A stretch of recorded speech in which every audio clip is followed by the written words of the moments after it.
Like, every compliment Sang-woo has is backhanded. It's like the only one. But it works, though. I think Jae-young may be a little bit into degradation because, like, he's either says into after degradation that, or this is all he can get. He's like a starving man, and there's a small, dirty puddle of water. He would much prefer some Evian, but this is the water that's available to the man dying of thirst in the desert.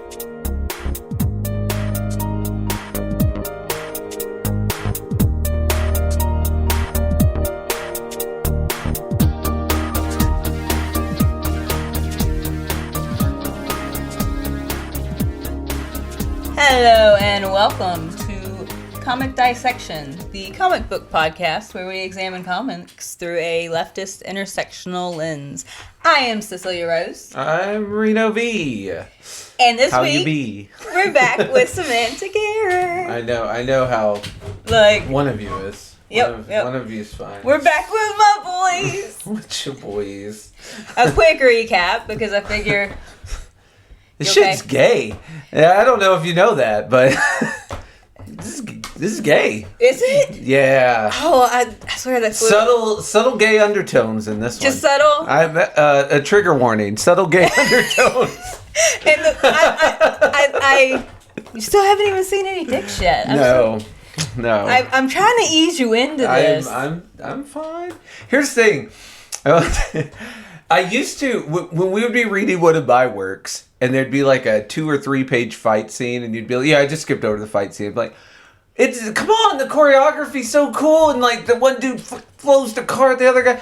And now, You get it I now? get it, Yeah. because like, I just scroll through the making out scenes, like, yes, they kiss, his shirt's off now, alright, their crotches are kind of grinding in the shadows, okay, keep going. Like, Again. it's very, it's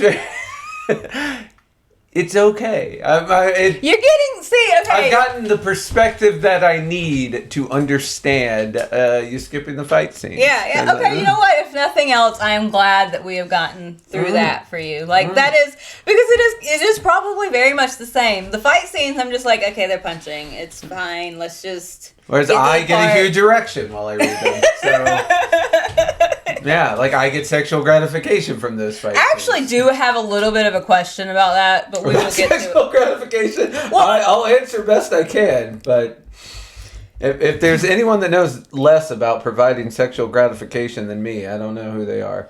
So, we're reading Season 2 on Manta for... Semantic Error. Yes. That's what we just finished. And you were That's going what to we're recap before I rudely interrupted. Yes, a very quick recap. It's fun. Last season, basically, Sang-woo ratted out Jae-young and the other kids in a group project that they didn't do any of the work, and they made Jae-young and them... They were skipping class. They were skipping class. They left the group project on him. He rightfully, I will give him all of the... He rightfully told the professor that, you know, his teammates were fucking him over and he didn't want no part of giving them a good grade.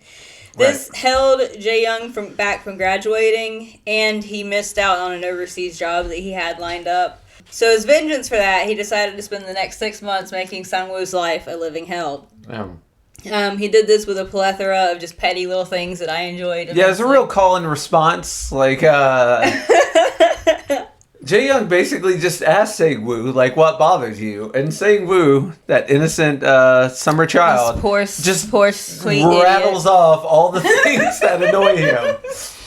And Jae-young is studiously taking notes and then just starts rapping one right after the other. Like, All that attention he didn't pay in class. yeah. You can't control... Much like if there's one lesson from Semantic Error, it's that you can't control who you fall in love with. I think that it's also true of like interest. You can't control what captures your interest, what you're willing to put in the time for. Yeah. Yeah. So, at the same time that all of this is happening, Sang-woo was looking for a designer for a video game that he wanted to create for children, for a little bit of like rounding out that portfolio. And unfortunately for Sang-woo, Jae-young is maybe the best artist he's ever run across that he could get to do this game. Whoops. They have a falling out because Jae-young wants to take Sung-woo to a movie. And multiple falling outs. Well, one of them was about a movie, yes. Well, the one that actually leads Jae-young to being like, fuck it, I'm done with you, I can't deal with you anymore, is the fallout over the movie. Yeah, and that's also the one that makes Sang-woo do some soul searching and like... Well, yeah, because after that, Jae-young does leave him alone. Jae-young is like, done with him. He's just basically... And so... Who finds this offensive? Yeah. After a fight born of a lack of self-examination, which is what I wrote down here. Look at this. Very fair. A self-examination and lust. Sang-woo and Jae-young stop talking. Sang-woo handles this exceptionally poorly and flirts with Hae-young to get him to sign on to the project so that he can spend more time with him. Because Jae-young used to be the problem. Now Jae-young is the answer to the problem. Yes. So, because life is hard like that sometimes.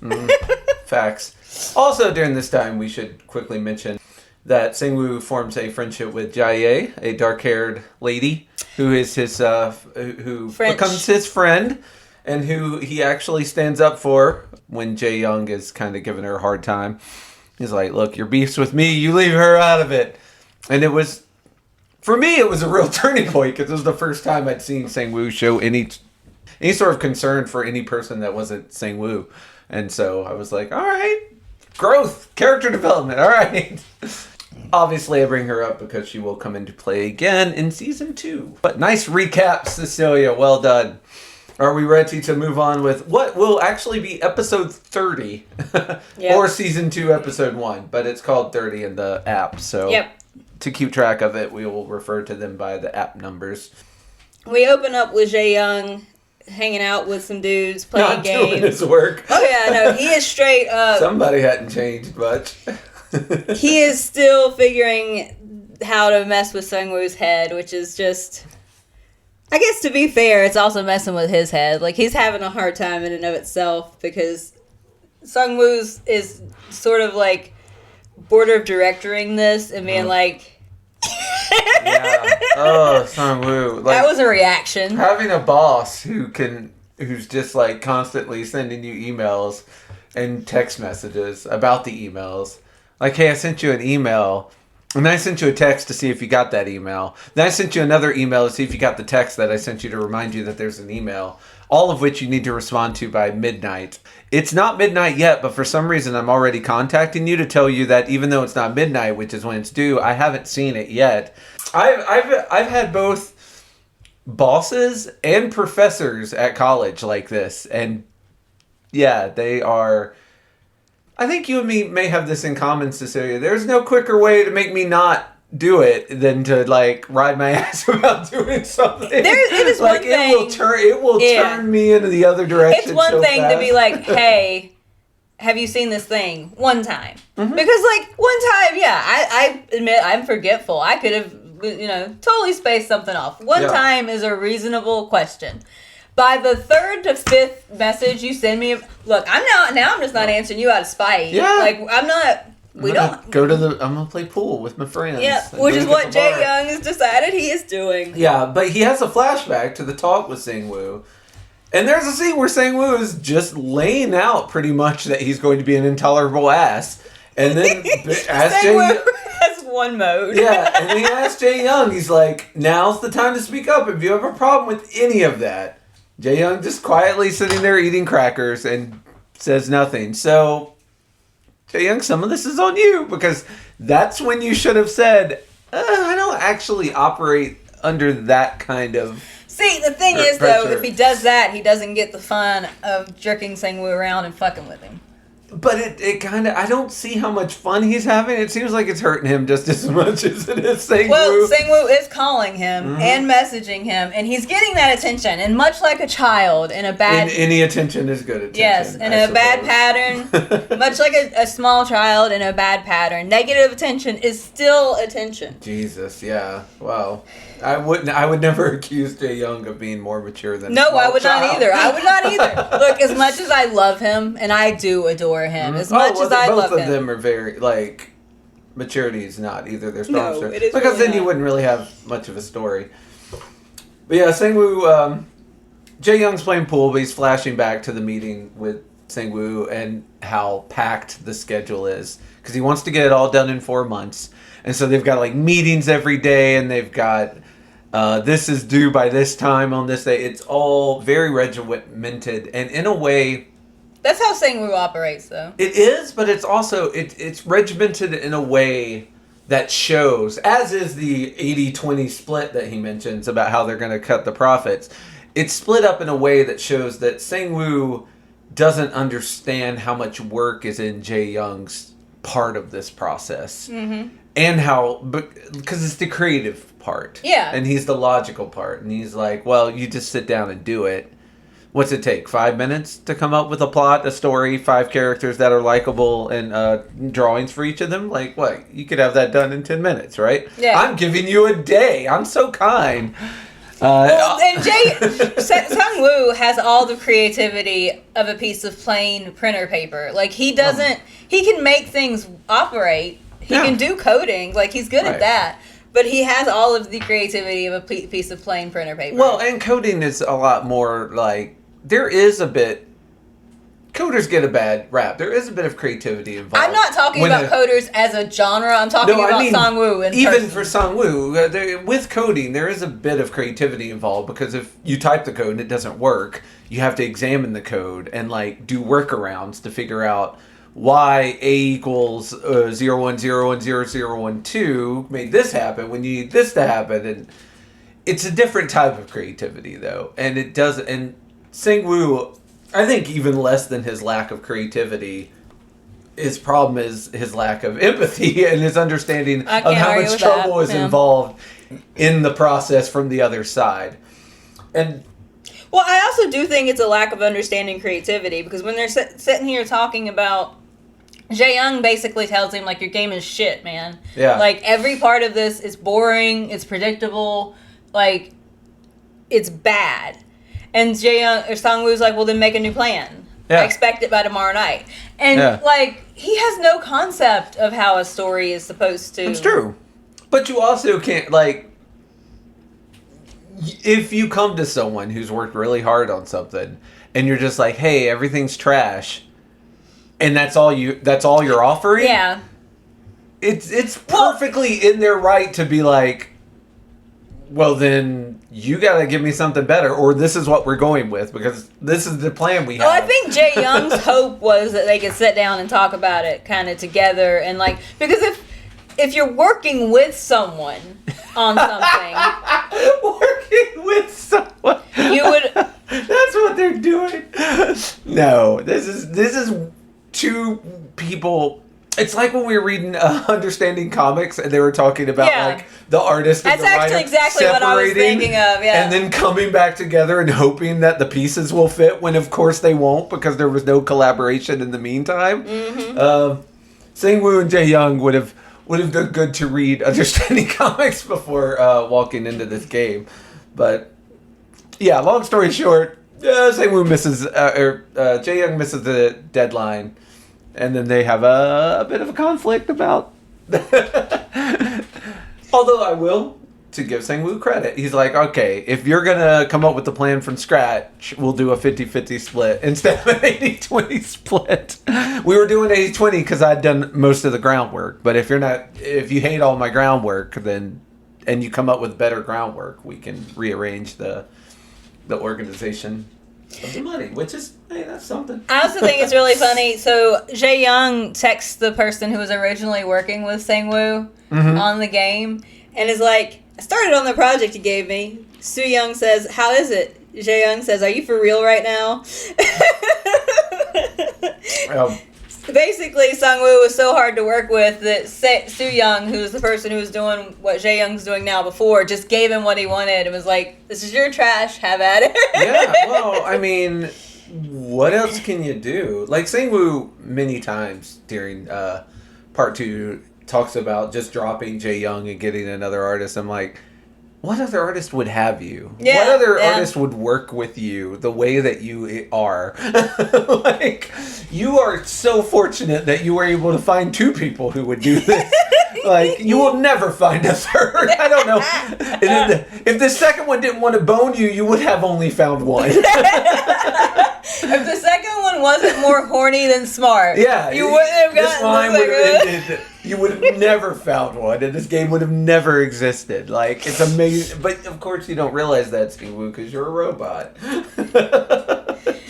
So, yeah, Jae-young sets up the rest of the night and Gets to work. Mm-hmm.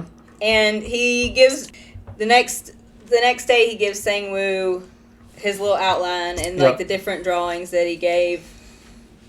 And so Sang-woo's kind of complaining about like some of the art. And Jae-young's like, well, you only gave me a day. What do you think is going to happen? And Sang-woo gives him this backhanded compliment of, I wouldn't have had high hopes for anyone else. That is the... But it's you. Yeah, that... I wrote that panel down specifically because it's so clever. Because he's saying it, and you know how the word panels will have the little thing to show who's speaking. Yeah. This one has an additional arrow going through Jae-young's heart because those words wounded him so badly. Yep. And I was like, clever. That's nice. Sang-woo, Jae-young is so intent on getting a compliment from Sang-woo. Oh yeah. If it kills him. A compliment or a smile. Those are his two goals in life, are to get compliments and smiles. And he does get both. Yeah. Like, he does get the smile and the compliment. So, like, all is not lost. And he's like, I'm going to take this home and I'm going to change your stuff because your stuff is also very bad. Your storyline is bad. Your characters are bad. Like, it's not working for me. Sang-woo and Jae-young were having their back and forth, and Jae-young points out that, like, the way Sang-woo's got this project scheduled, he's never gonna be able to work in groups or be a lead on a project if he can't accept that people work differently than each other. Yes. And that he's never missed a deadline for a project.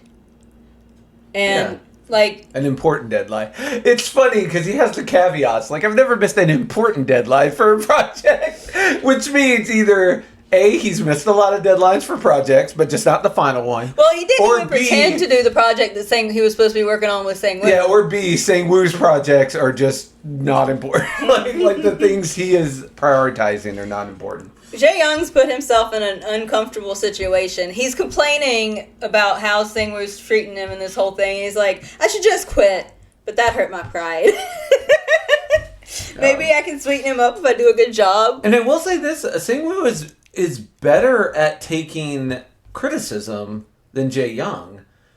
Like, when Sang-woo tells Jae-young about the places where his stuff is falling short, Jae-young takes it very personally. But when Jae-young fires back at Sang-woo, like, Sang-woo's like, okay, fix it then. Like, yeah, like, he is much more, which surprises me. That is not a character aspect of Sang-woo that I would have expected, but he's surprisingly okay with criticism of his work I think in a way where he's just like, yeah, just go ahead, because it happens later again too. Yeah, and Sang-woo seems to not push back the way Jae-young does with excuses and stuff. If it were also his area of expertise, because the thing is, I think Sang-woo acknowledges that and at least mentally, that he's not good at art. Yeah. And he's not, like, he's not, this thing that he's given Jae-young control over, this aspect of the project that he's like... It's because he can't. It's because he cannot do it. Yeah. And I mean, he can't do it in a way that's like, even the very first panel of the very first episode of the comic was like him doing a very ugly... project. Yeah. Like and that wasn't even pictures. That was just the fonts. That was like a PowerPoint. Yeah, that was just a PowerPoint. And even that PowerPoint was atrocious. Fucking awful. Yeah. So he does understand that that this is not an area that he excels. Yeah. But I mean, even when the girl Yuna, who shares their workspace, is looking over their shoulder and like, oh, why is the character walking like that? Why are the bombs moving like that? Why does the font why does the load screen take so long? that is Sang-woo's stuff. Like, he's supposed to be animating the walking. He's supposed to be, like, the programming. That's all him. He doesn't and he's still, understand like, what's weird, though. Like, he has no... He knows he's not... And they do kind of touch on it a little bit. Yeah, Jae Young's with the psychiatrist and stuff later. Oh, yeah, which I appreciated, like, really getting into Sang-woo's weird little head. That was fun for me. He is a weird person. Like, the way he interprets things, he understands is not the way that most people interpret Yeah, and things. Jae Young tells me, he's like, look, the customer is key here. Like, these things may not bother you. Yeah, is not what is important. It's not as relevant, yeah. And likewise, Jae Young is actually good at the stuff that Sang-woo wants him to do. He spends the next day actually sitting down and, like, making a storyboard and like creating. It's like a great, weird story cute... about meteors landing on a farm. Which, by the way, I guess panel's not the right word, but my favorite picture is from episode 31. It's where Jae Young is sitting in space, with the meteors falling around him, like thinking about his writing. Yeah, that was very pretty, very pretty. And then his roommate is Soonjin tells him Yuna's calling about hanging out, and he's like, "Oh, pick up and cancel on her.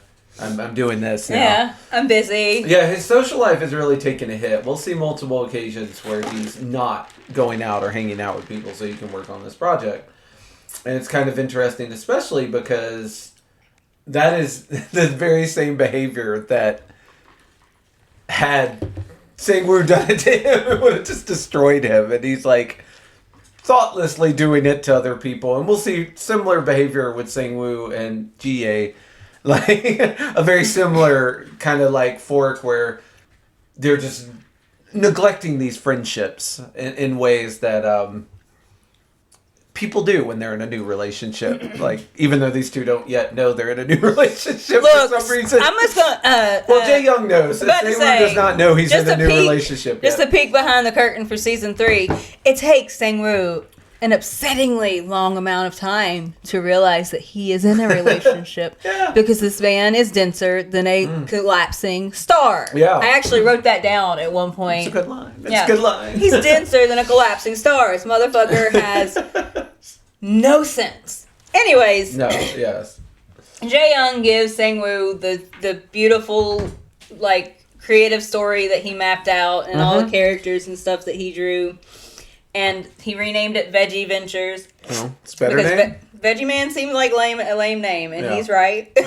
He should say it. He is right. And it makes Sang-woo smile. And so score 1 for Jae Young. Yeah, score 1 for he's accomplishing his goals in this.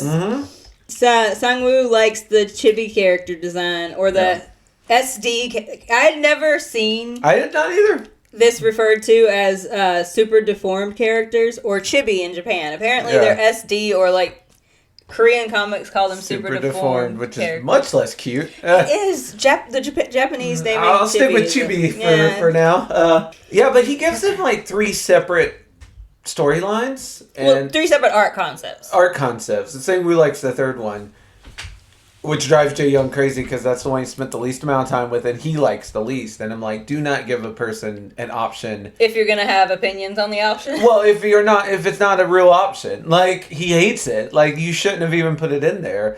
That's like if you ask somebody where they want to eat and you give them 3 choices and they pick one of them and you're like, oh, that one, really? It's like, why did you even put it on the list? Why didn't you give me 2 choices if that was the one that made you sick? Like, why did you even put it on the list?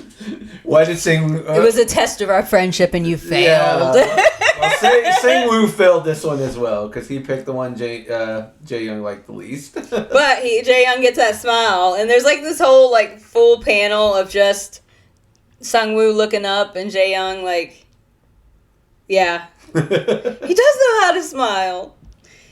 Yep. The poor dude, he's so gone. It's so simple yet so worth it. Jesus. So he picks the the third one, the SD, and Sang-woo rewards him with a putt paddle Ned. Which, we should mention, earlier, Sang-woo was like, and this is something that I talked about when we did Semantic Error 1, about the not asked for touching.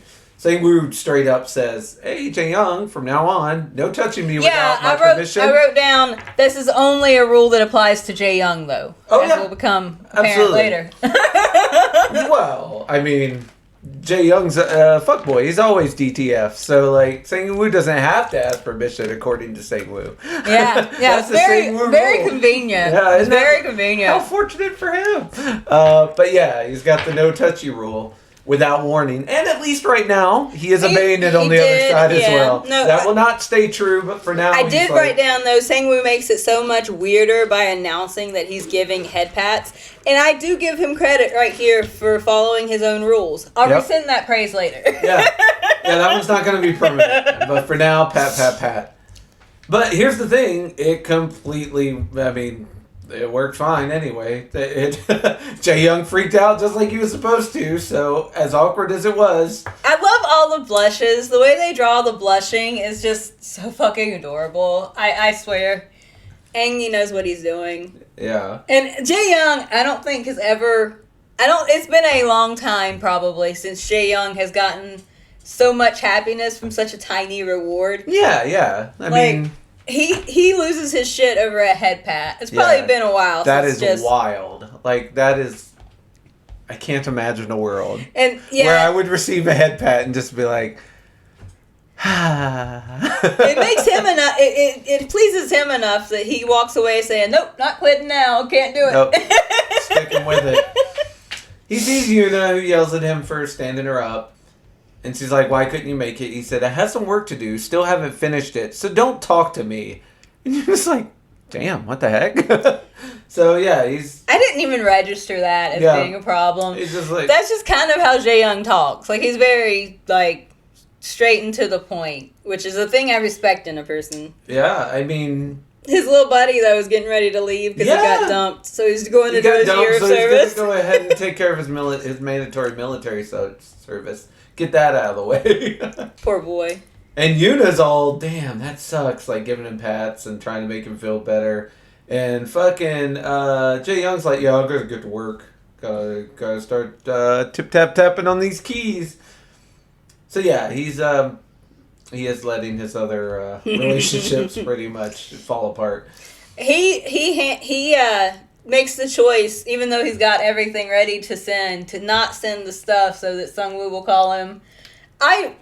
He was going to until he got a text. Only 5 minutes till midnight. Just remember that I've yet to receive an email from you. And he's like, yep, not happening now. And he uses that chance to make small talk, though. Yeah, he waits because... Of course. Sang-woo calls him at probably 12:01, I assume. And Yuna gets freaked out because of the way he was talking on the phone. That panel made me laugh. She's like, your voice. It was gross. It was gross. She ain't wrong. I'm with you, Yuna, for a lot of this. I'm such a stoneheart. I see people happy, unhappy and in love, and I'm just like, ugh. So the next part starts with Jae-young reflecting that, like, this is the most exciting part of dating for him, and, like, he knows he's in deep, but he thinks he can stay without crossing the line, and, like, he's never let his feelings get the better of him before, and I just wrote down, LOL, Jae-young still thinks he's in control. I'm pretty sure I can avoid crossing the line, he said, and yeah, LOL. This poor boy. He isn't so far over his head. But, so... Sang-woo's been leaving as soon as the meetings are over, which is kind of messing with Jae-young's plans to hang out in a non-work related environment.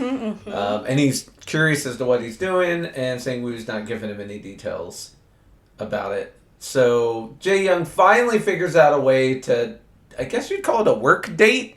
Yeah. Yeah, to be like, look, we're supposed to be working together, so let's work together. Let me show you where I do... Come check out my studio. Yeah, my studio, where the magic happens. I said Jae-young inviting Sang-woo into his space is adorable, and Sang-woo's reactions to Jae-young's space are perfect. Yeah, because So Sang-woo is not happy with Jae Young's place. He's like, it's too messy. It's Yuna's loud. too loud because she's listening to music. And Jae Young is like going above and beyond to like everything Sang-woo says he does. Like, Yeah. he cleans up all the area. He makes Yona put her headphones on. Yes. Like, he is all about like. I got it. For the record, yeah, Yuna, put your headphones on. Nobody, like, that drives me crazy. People do in the break room at work, and I'm just like, what you're listening to, I don't want to listen to. Put your earbuds in. Like, you don't have as good a taste as me, so whatever you're listening to will not be as good as what I'm enjoying, so stop. So he's actually right about that. But he cleans up, or, well, he makes Jae Young clean up and helps a little. And then when he's done, he says, don't live like this from now on. And I was like, oh, yes, it's quite that easy, Sang-woo. Like, why didn't I think of that? Just don't let it get like this again. What a genius plan. Look, the only thing that I don't think is fair is that he just comes in and decides to take over the space. Jae Young invited him in. It's not his fucking space, though. Like, No. It is not. He's not paying rent on the studio or whatever this is that they're doing. No, yeah. And it's half Yuna's, but you wouldn't know that, by the way. Well, she's making all the noise. She is making some noise, yeah.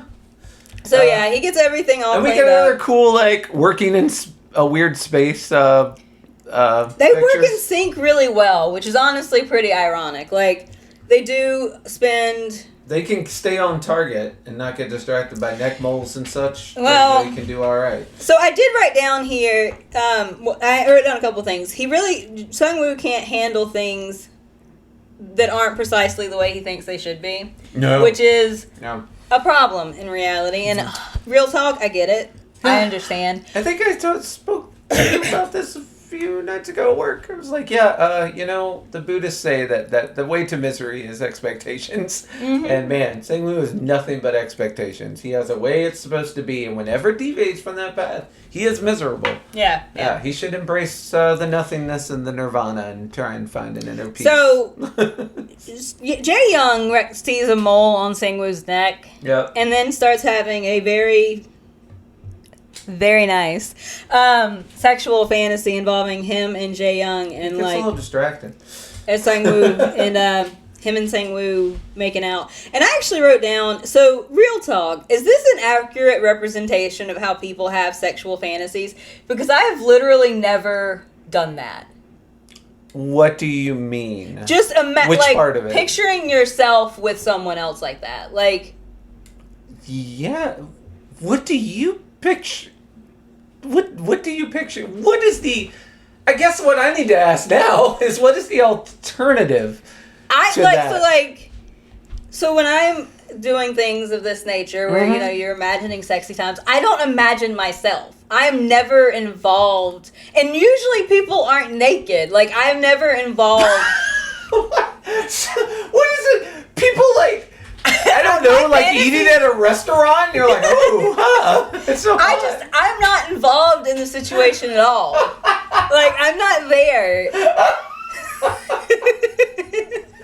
I'm holding a camera and sitting in a chair next to the bed, like a normal person. I'm not claiming to be a normal person. I'm just claiming that I don't understand. So are they alone or are they with a different person? Well, usually the kind of stuff that I like for that involves them with other people. Yes, like I'm not. Okay.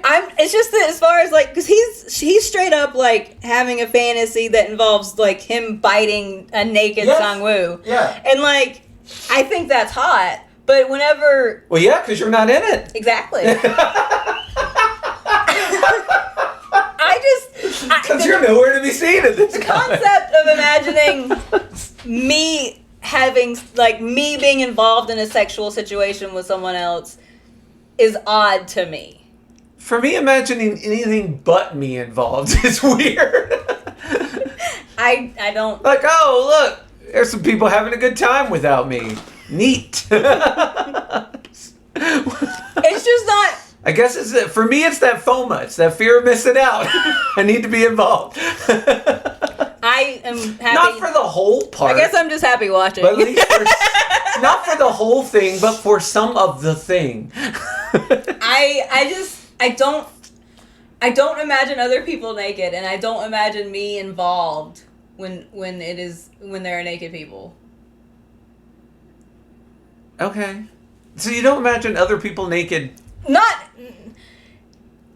actually. I don't imagine, like, real people, like, real life people. Okay. No. Okay, so it's all, like, manga and, I do prefer, if I'm doing sexy time stuff, I do prefer... Cartoons. I don't like the way real people look.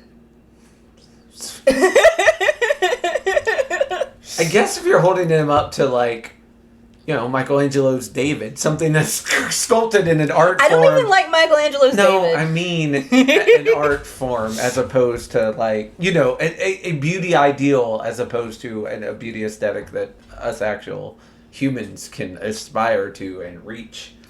I guess there's something there. Like, for me, that it's rare that something not real will do it for me. It's more like I can look at something and be like, oh my god, that's beautiful. Yeah. But it's more like I kind of want to frame it and put it in a gallery. Like, I don't want to have sex with it. Even if I don't know, even if it's some sort of, and I don't read a lot of like sexy comics, but if I did, I feel like it would be sort of like a man, like that's amazing art. But like, I don't think I would find it. I'd find it beautiful like a sunset, not attractive like, you know, like Pornhub. Like, it's different animals.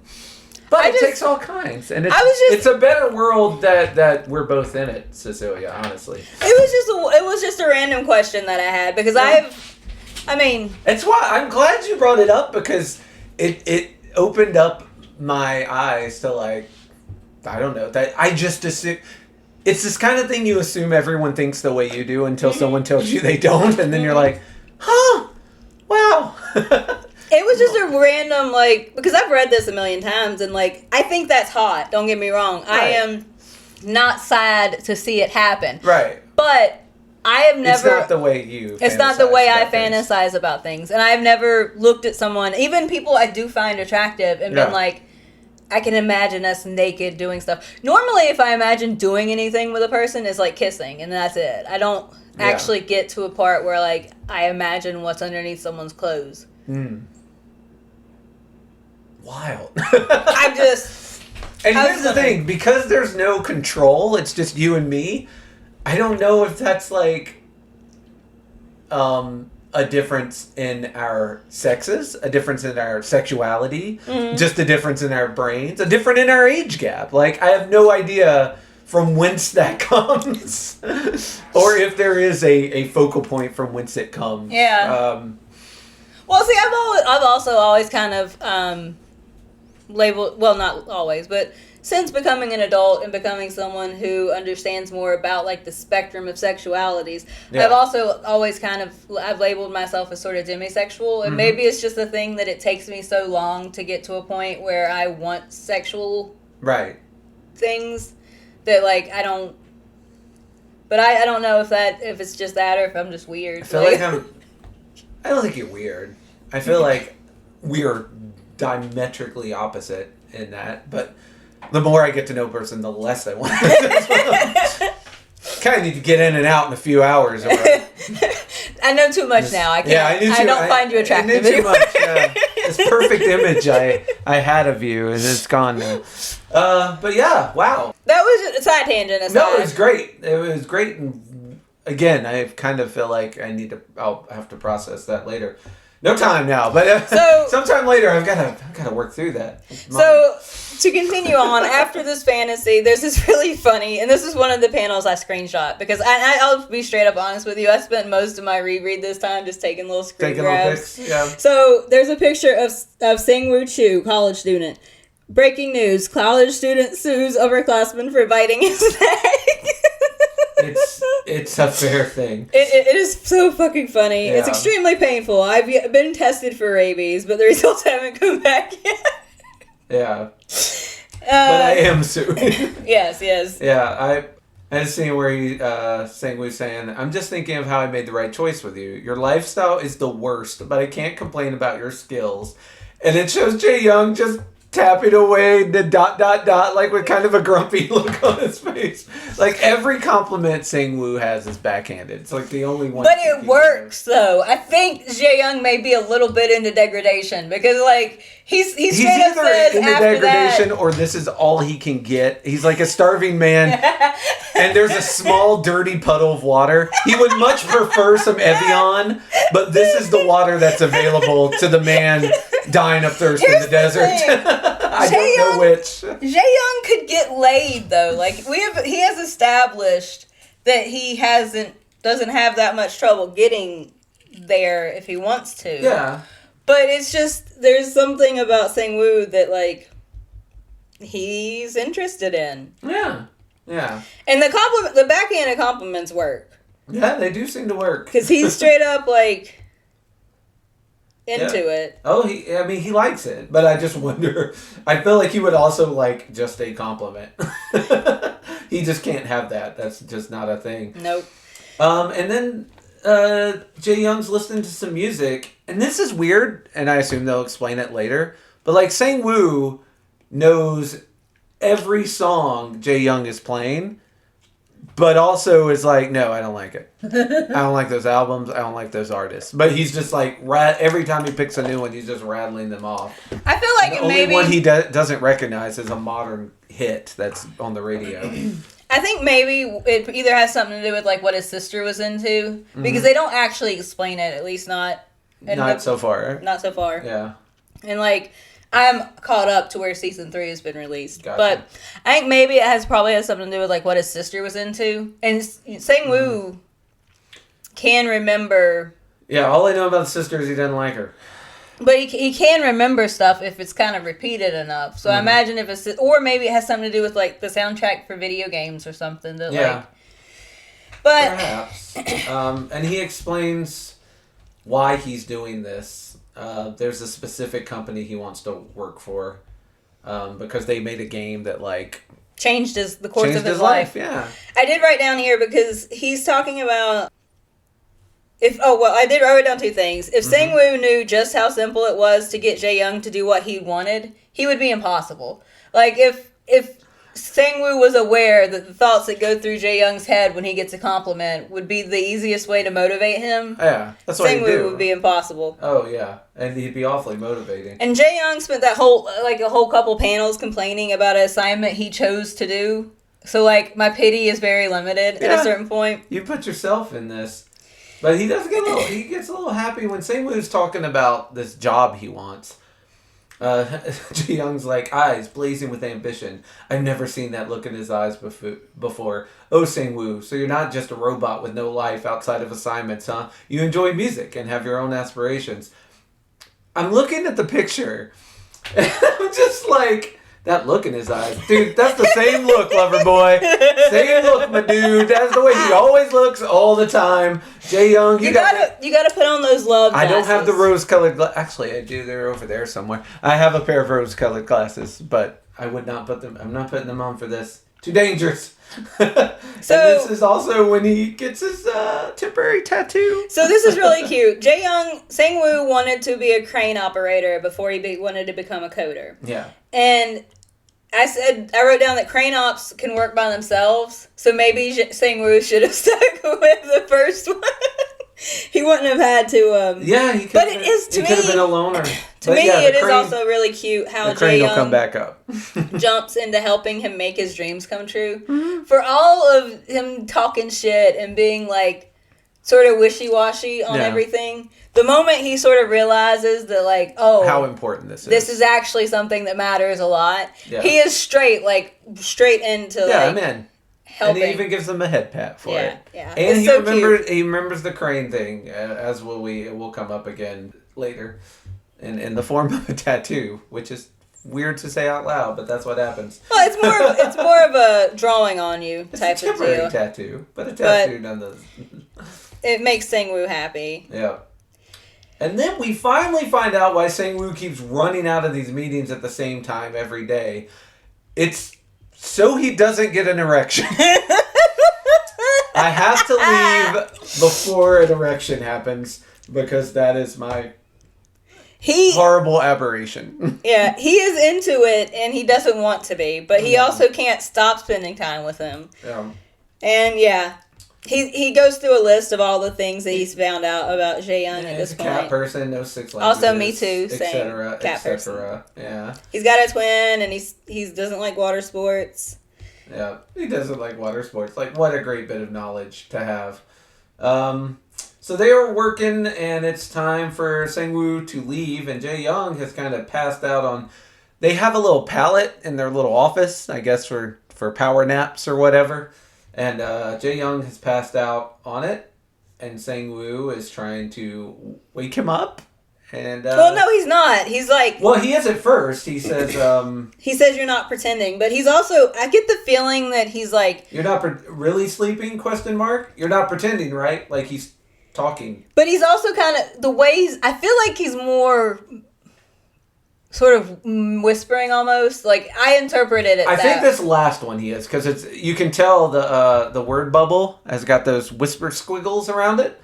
So it's like, when he says you're really asleep, right? I think at this point he's decided... I think the first two he was genuinely trying to wake him up. And then this third one he's like, I hope you don't hear this. It's kind of like if I come in and you're asleep and I'm like, Cecilia, stay asleep if you want me to eat these cupcakes. Like purposely trying not to wake him up. The same way I used to wait until my mother was asleep to be like, hey, will you take me to the mall on Saturday? Yeah. Get a yes while they're groggy. Yeah. Or in this case, don't say anything if you want me to kiss you, basically, is what Sang-woo leans in and steals a kiss. He sure does. While Sleeping Beauty here is passed out on the pallet. Yeah. And then, of course, Sang-woo, this may surprise you, but he freaks the fuck out and runs away.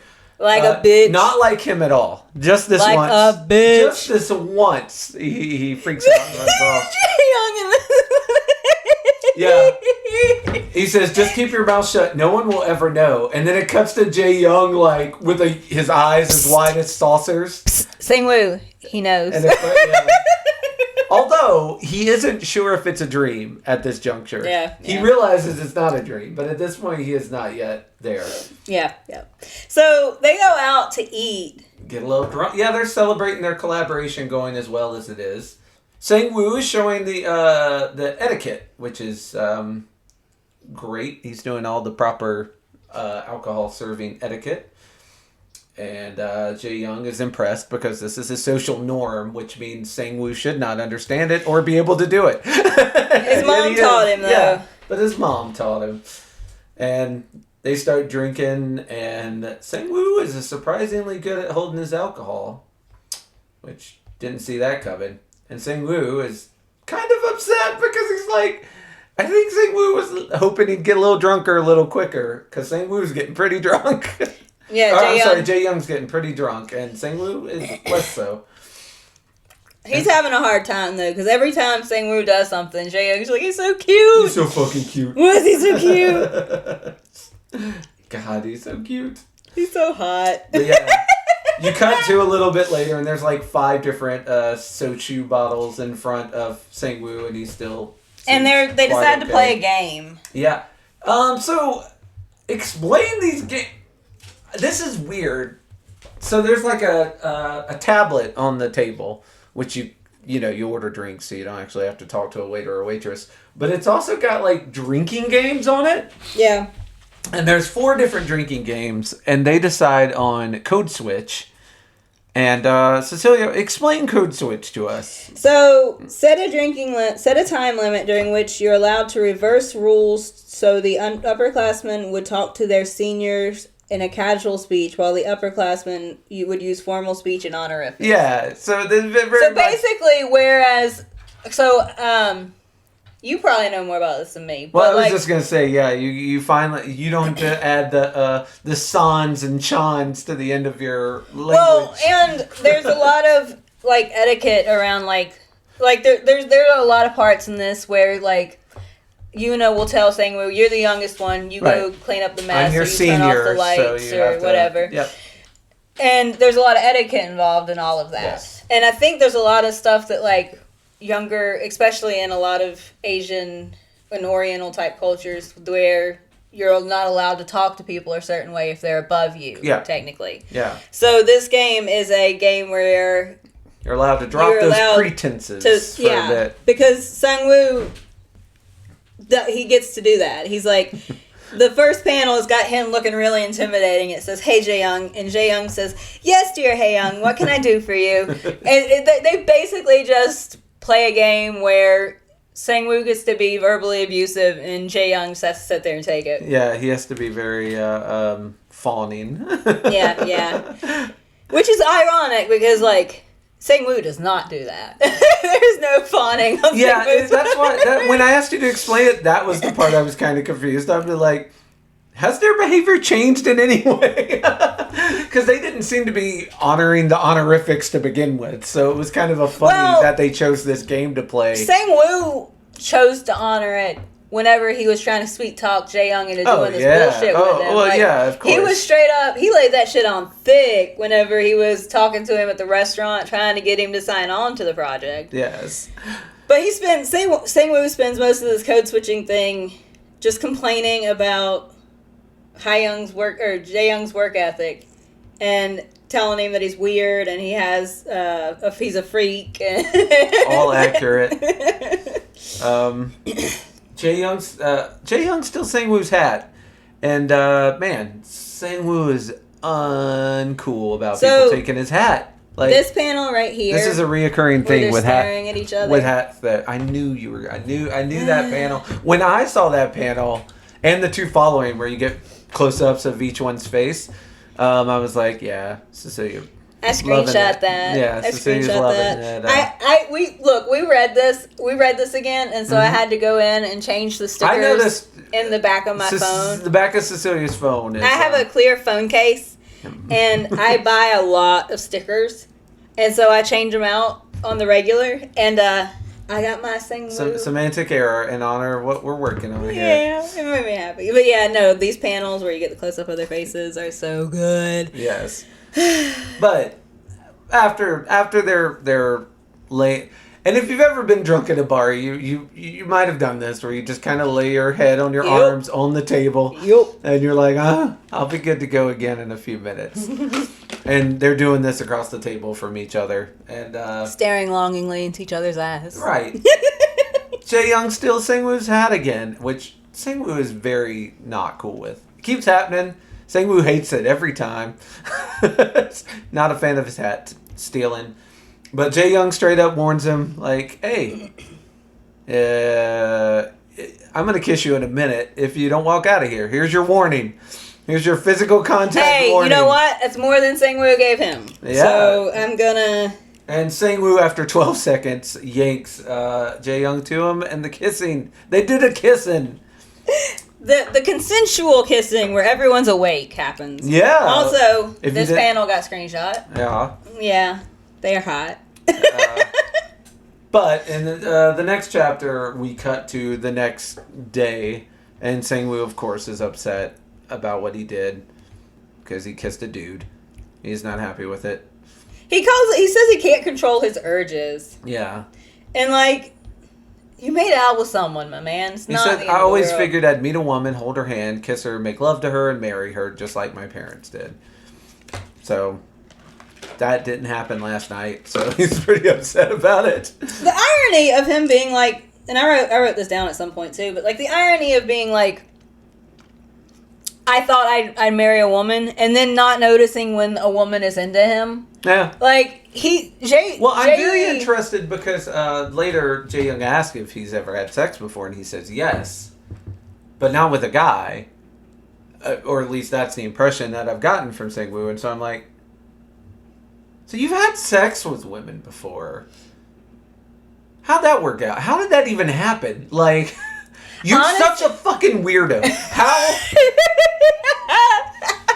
It's like trying to imagine like a service robot doing, like, having sex. Like, I can't even, my mind can't even wrap around, like, how would you even get from awkward small talk to sex with Sang-woo? Like, I almost don't believe that Jae-young does it. Like looking through all these hoops you have to jump through. I would have cut bait a long time ago. He tried to, but so many times. He's a little stuck. Yeah. So Sang-woo runs into Jae-young, who is waiting for him. Yeah. And tries to walk past him and ignors him because Sang-woo Sang-woo is so... That's how he handles things. The easiest way to handle them is to get away from them. Look, I hate to tell you, as someone who also handles problems this way, they don't go away because you avoid them. Well, they could. If they were nice, but then they wouldn't be problems. They wouldn't be Jae-young. So, the long story short, Sang-woo gives him the breakdown of like, nope, it's got to be a girl. You're not a girl. This ain't happening. So, and he also tries to blame it on being drunk, which was only the second time. He kissed Jae-young without a single drop of alcohol. Brings up. First time. And Sang-woo basically is like, oh, wait, you knew about that? Damn. That's going to hurt my argument. And then he calls it abnormal lust. Sang-woo calls it abnormal lust. Yeah. Well, for him, that's how he pictures it. And he gives a biology lecture about how sex is there, much like a preacher from the South. Sex is there for procreation. That is aren't its one trying purpose. to procreate. Yeah, you're not helping the... Which also doesn't lend to the notion that he would have sex without trying to have a baby. Yeah? He says that he's had sex before. Well, but maybe it got... Like, I'm not saying he was sexually assaulted, but maybe it kind of got forced on him. Like, it just sort of happened quickly before he could have it not happen. Or perhaps something horrible is going to be revealed later. We shall see. But Sang-woo straight up gets the ultimatum from Jae-young. Well, I want to... Oh, there's something before that? Well, there's something I want to mention before that. Sang-woo gives him a biology. The body tackle. So, Jae-young's like, well, cut the bullshit and answer this. Did you get hard last night or no? Yes or no? Hard? What are you talking about? I'm talking about your sexual organ, you boomer. And like... You boomer?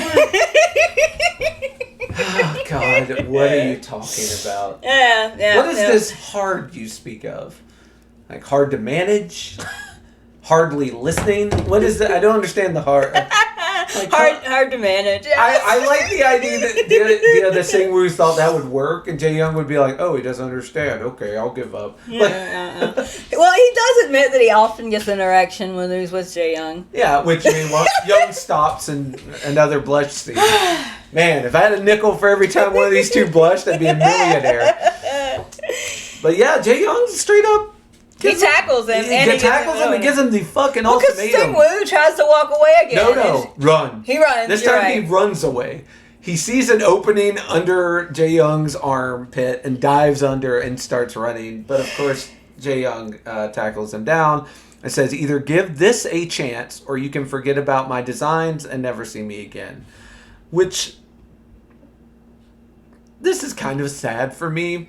It's kind of sad for me because it's sort of like, hey, you have to try and date me or you can't use me for my creative talents. I'm like, oh, Jae-young, that's the saddest. Like, you make me sad, Jae-young. Used to be a player. Now you're just like, pay attention to me. Yeah, now you're giving it all up for a little bit of attention for like, let's hold hands and I'll give you all this work.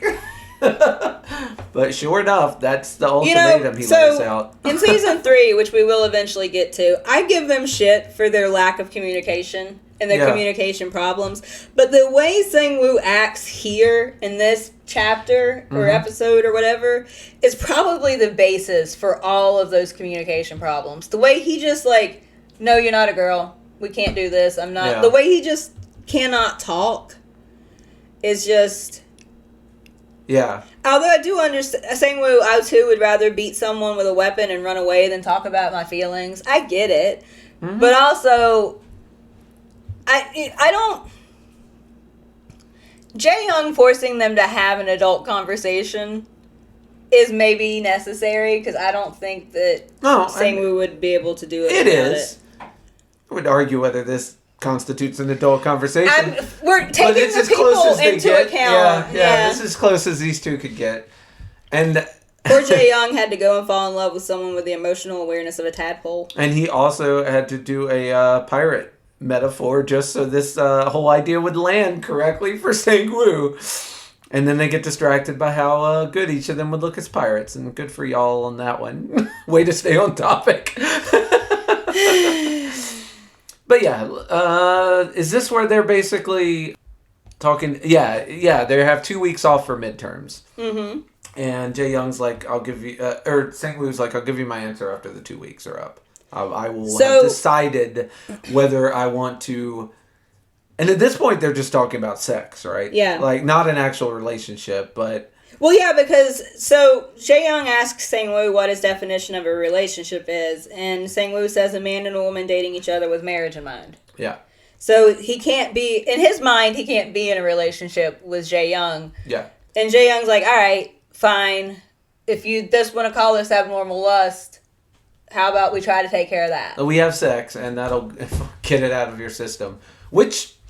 If you two are completely incompatible and it ends badly, it would. But that's probably not the way it's going to work. No. If I know anything about this comic... What? You don't think they'll just bone and be done? Well, I would love the idea for them dragging us along for, 38 issues, and then them finally have sex and be like, oh, that was horrible. We had no chemistry. And then it just ended episode 40. Like... You followed these two goobers all this way, and then we're like, yeah, okay, there we go. Because it's something that, like, love stories never, ever get into. Actually, so... Like, none that I've read ever get into. It's always just, like, 30 episodes of flirting, and then they hook up, and, like... It's mind-blowing. Yeah, it's mind-blowing. Life-altering. And all yeah. That. Or even if it's not, they're like, oh, we'll just try like 6 or 7 more times until it is. Sometimes it's just so bad. You're like, we're done here. Thank you. We have achieved the goal. The goal was not worth it. Yeah. Too much effort. Not worth the payoff. But they take their 2 weeks off so that Sang-woo can pretend like he has a different option here. Yeah. GA and Sang-woo were talking about their midterm test and how difficult it was. And Sang-woo showing that he has picked up a little bit sitting under Jae Young's learning tree. He's like, oh, I should compliment GA because, she said something nice to me. I should say something nice back. And he does, which unfortunately she takes as like an opening to ask him on a date. So she says, come to the campus. But she doesn't call it a date. No, you wouldn't because you'd scare off Sang-woo because he's like a deer.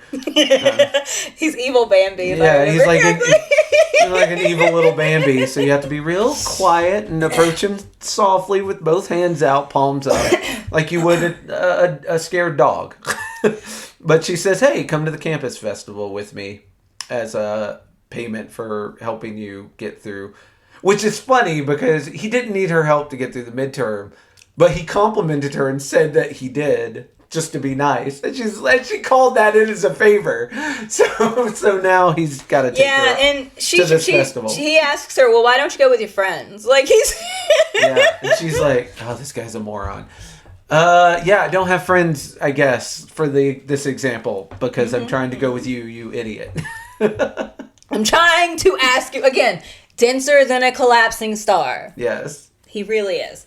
So, Sang-woo spends his whole time thinking about Jae Young. Yeah. Ends up showing up to give, like, a couple days before the end of midterm to give him his answer. And Jae Young's not in the office, but Yoona is. And Yoona's like, Jae Young's not here. He's like, oh, I know, I'll wait. And Yoona's like, yeah, the fuck you will.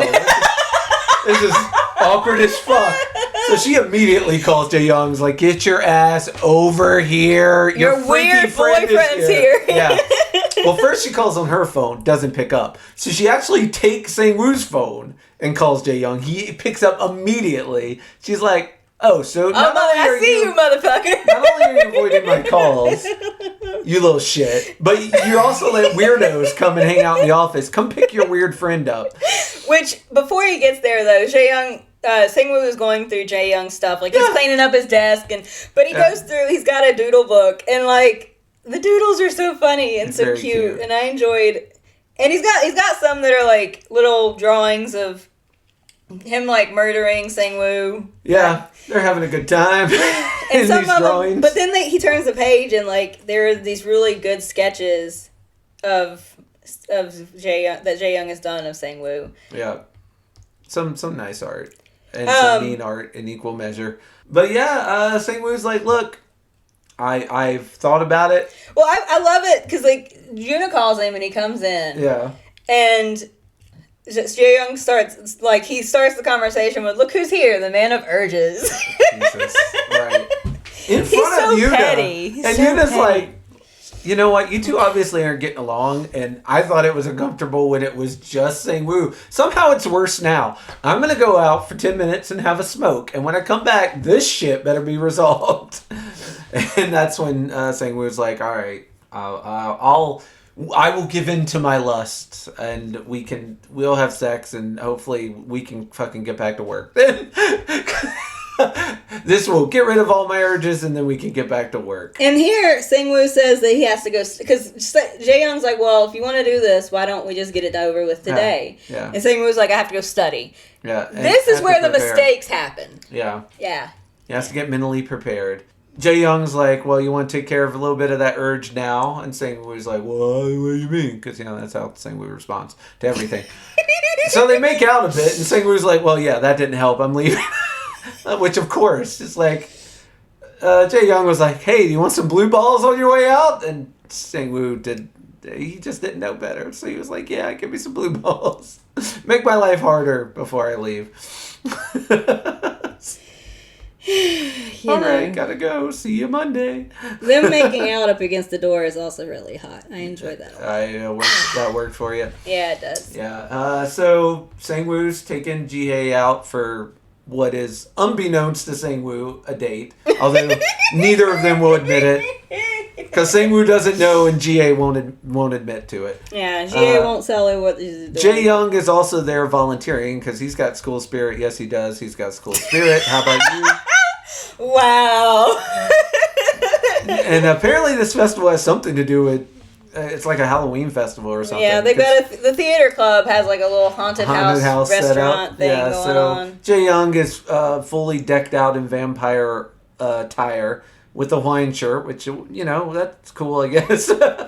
It's a look.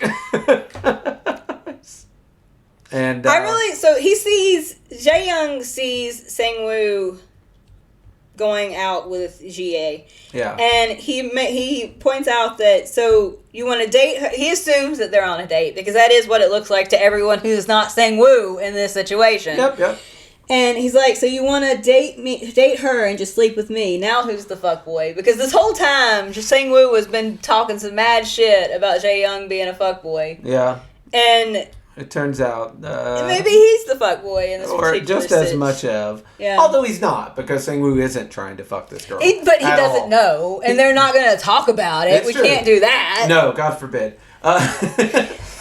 But yeah, it turns out that one of the other clubs is having like some video game competitions, and there's Tetris and Tekken, and interesting.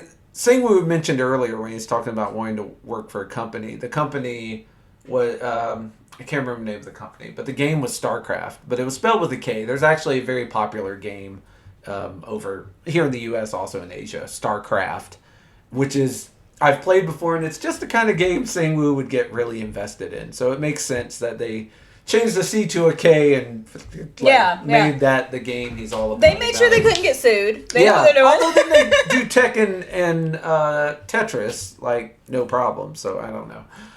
It was odd to me. And it turns out, weirdly enough, that, like, the first prizes are things that Ji-hae and Sang-woo want. But they want the prize that the other one is good at. Yeah. So they're going to play the game, each other's game, and try and win the prize for the other person. Yeah, there's a keyboard and a console. Yeah, and so Ji-hae is going to play Tetris to win a prize for Sang-woo, and Sang-woo is going to play Tekken to win a prize for Ji-hae. And they go through all of these video game mechanics, which are things that I just skipped over. Oh, this part I loved. I was like, oh yeah, this is good. Right. Moving up the ranks. Yeah. Talking about Tekken, which is like a 3D fighting game, and he's talking about the skills necessary and how to play and like using different combos and counters and stuff. Meanwhile, Ji-hae has just torn up Tetris and got first place. So Ji-hae has fulfilled her end of the bargain. meanwhile, Sang-woo is whipping everyone's butt with, like, the person everyone considers the worst player in the game. Like, most fighting games have, like, 20 different people, and there's usually they're tiers. And, like, this is the lowest tier. It's the worst character. And he's still just beating everyone's ass.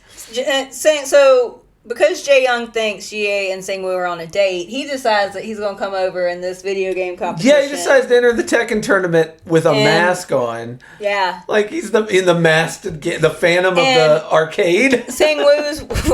fucking swear to God.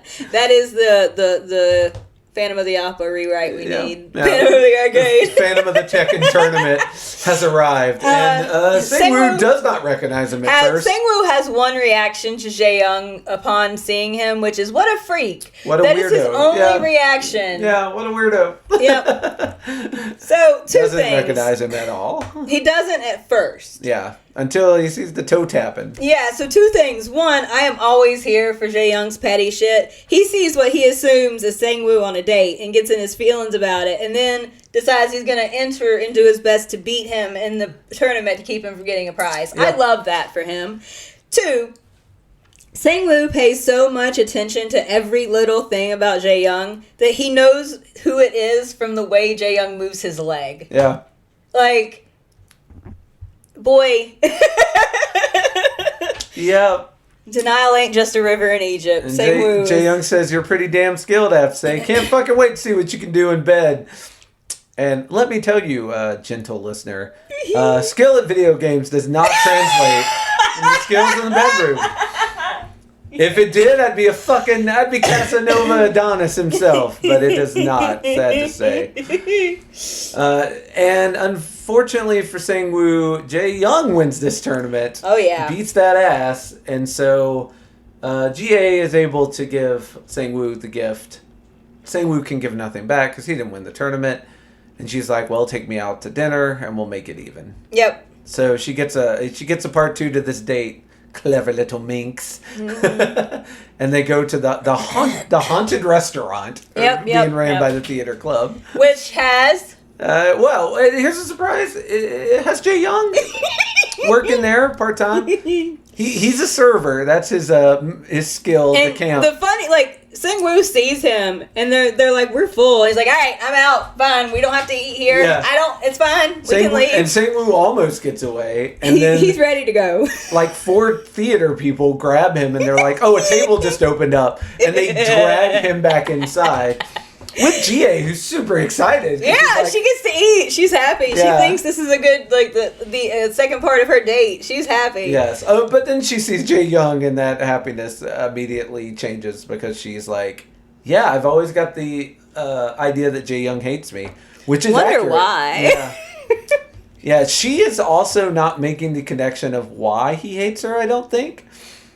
Thinks it's just a friend protecting a friend from a broken heart or something. I don't know. Well, I don't know what her thought process is, but Ji-ae knows that she knows Jae-young doesn't like her, but she's not 100%. And honestly, it doesn't click until season 3 where they have a little interaction.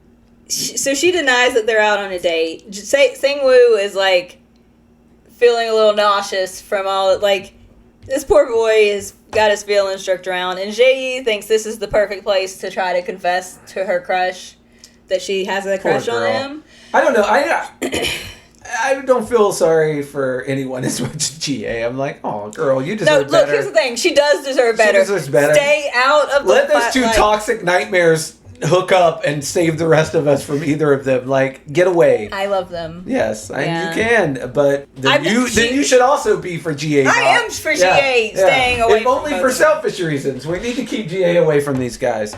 We get a little Harry Potter thing where a wizard waiter shows up. I do think it's really funny. Wingardium Leviosa with a menu. Sang-woo spends this whole date, just oblivious and looking for Jae-young. Yeah, well, Jae-young is cleverly sending free shit over to the table, including lots of alcohol, but not going over himself. He's busy at every table except Sang-woo's, like taking pictures with the guest, just blah, I want to suck your blood, doing vampire shit, I don't know, whatever.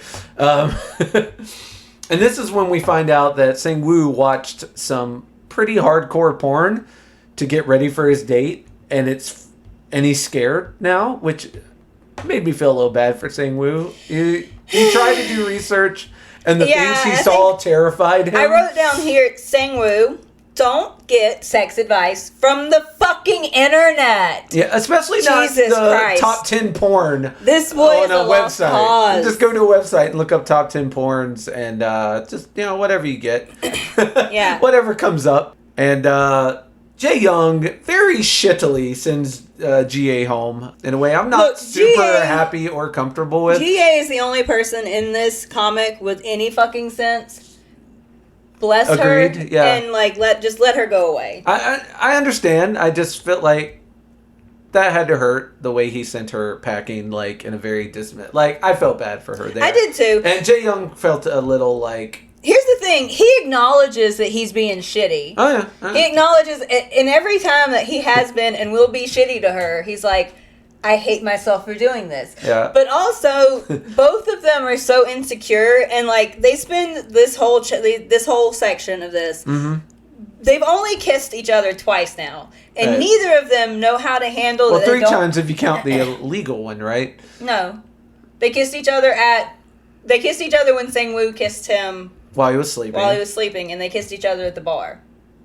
But no, they also kissed each other and Yuna's in their shared office. Okay. Yeah. They've kissed each other. Boom! I got memory. They've kissed each other 3 times now, yeah. And neither of them want to just be a hookup. But they haven't even hooked up yet. Like, and they're still like so insane and insecure about it. Yeah. And because of that, Jae Young's acting like a jackass. He is 100%. It just felt maybe because she was sitting and he was standing over her with his 12-foot wide shoulders. It just felt especially like shitty and intimidating. I didn't that scene actually.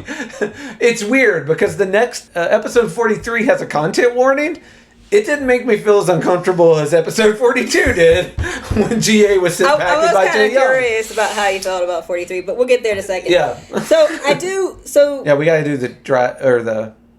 So yeah, she's sent back and Jae Young not offers to take Sang-woo home, is taking Sang-woo home because he's too drunk to, in any way, shape, or form, have a say in the matter. Well, yeah, and he's too drunk to get home by his damn self. Yeah. There's no way. Oh, yeah, definitely take him home. I get the feeling, though, that Jae Young points out, or he thinks to himself, that if he wasn't in the picture, Sang-woo probably would have married a woman and just, whatever, like...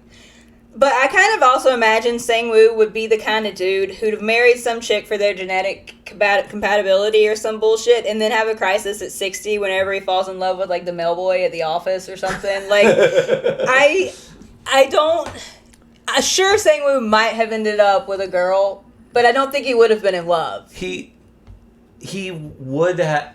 I mean, probably not. But then again, I don't know. Like, his sexuality is still a mystery to me.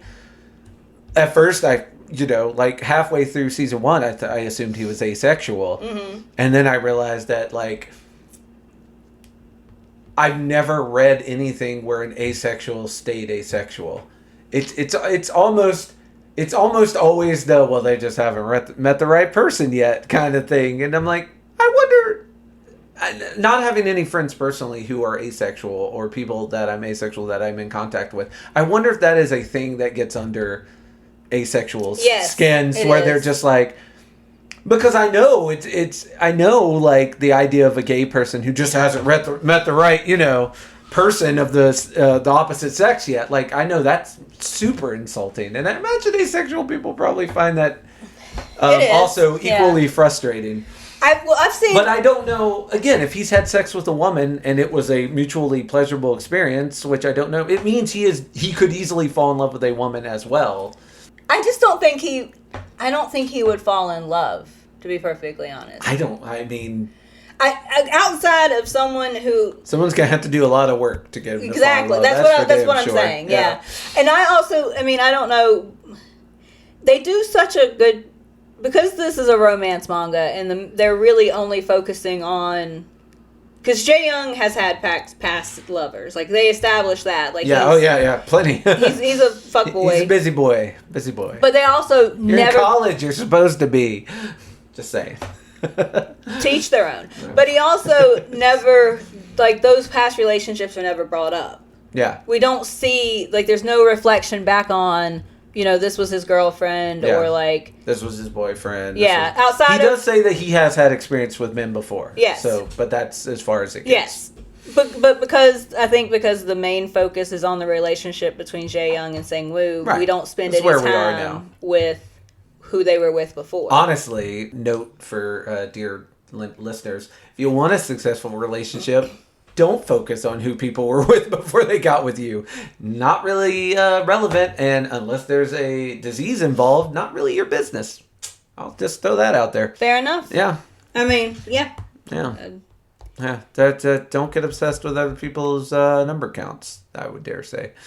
Fair enough. It's a good way to lead a happy life. But for us reading this comic, it does lead to a lot of questions of what is up with Sang-woo sexually. Yes, and we get a little more information as we go on. And hopefully we'll get more in part 3.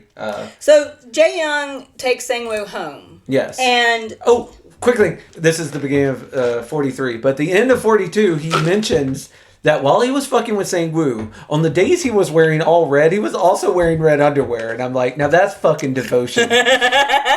No one was going to see that shit but you, Jae-young. But maybe he was hoping for some hate sex in the back room. That was way optimistic looking at where we are now. But yes, he puts, well, his friends at the theater troupe put Sang-woo in his car and he drives him home. Yep. And he mentions that he doesn't want to take advantage of Sang-woo and he's buckling him up and like... I absolutely cannot be the kind of bastard who pounces on a wasted guy without consent.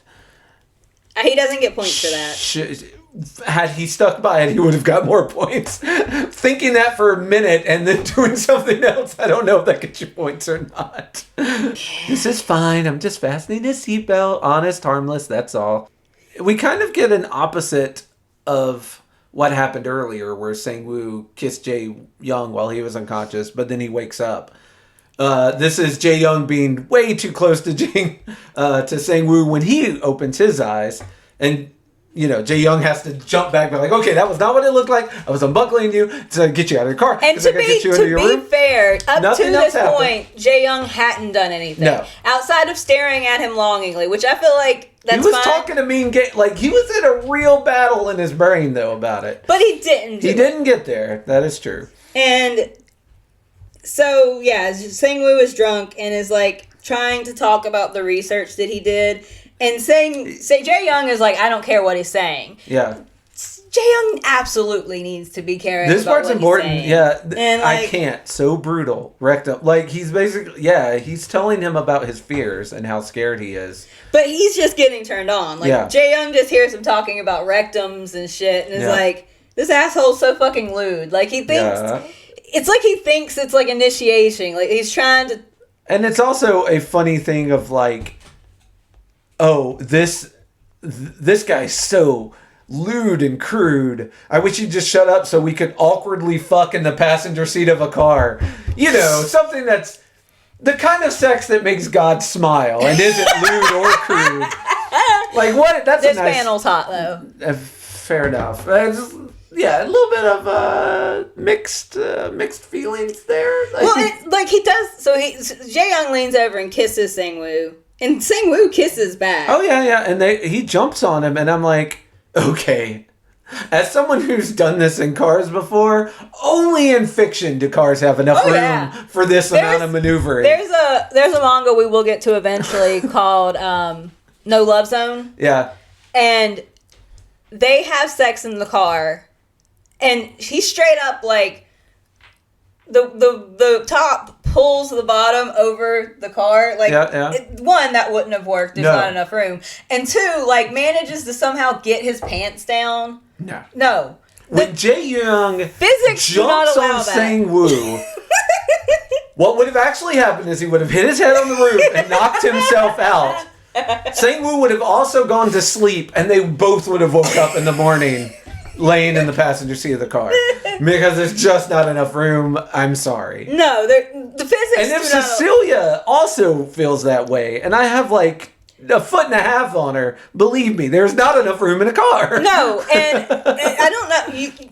If you are reading along with us, you will be aware of the fact that Jae-young's shoulders are 20 feet wide. Yes. And there's a scene of him spread like Jesus on the cross, taking his shirt off. And you're like, in what car? He paid extra. He paid extra for that. For the extra car room. Luxury for the wingspan space. And like an SUV Hummer stretch limo doesn't have that much room in the back seat.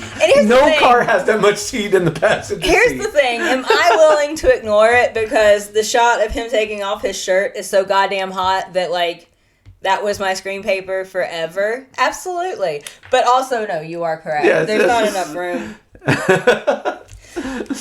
So they're making out, and he keeps touching, and Sang-woo is like...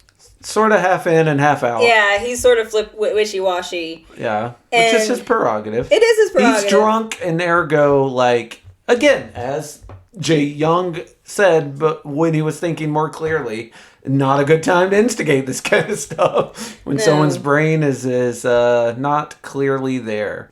This is the part I just kind of scrolled through. Yeah, making out in the car, making out in the car, making out in the car. I wrote down, I don't understand why Jae-young needs to wear a t-shirt. He could just look like this the whole time. It's fine. He doesn't need a shirt. He has to hide his tattoo.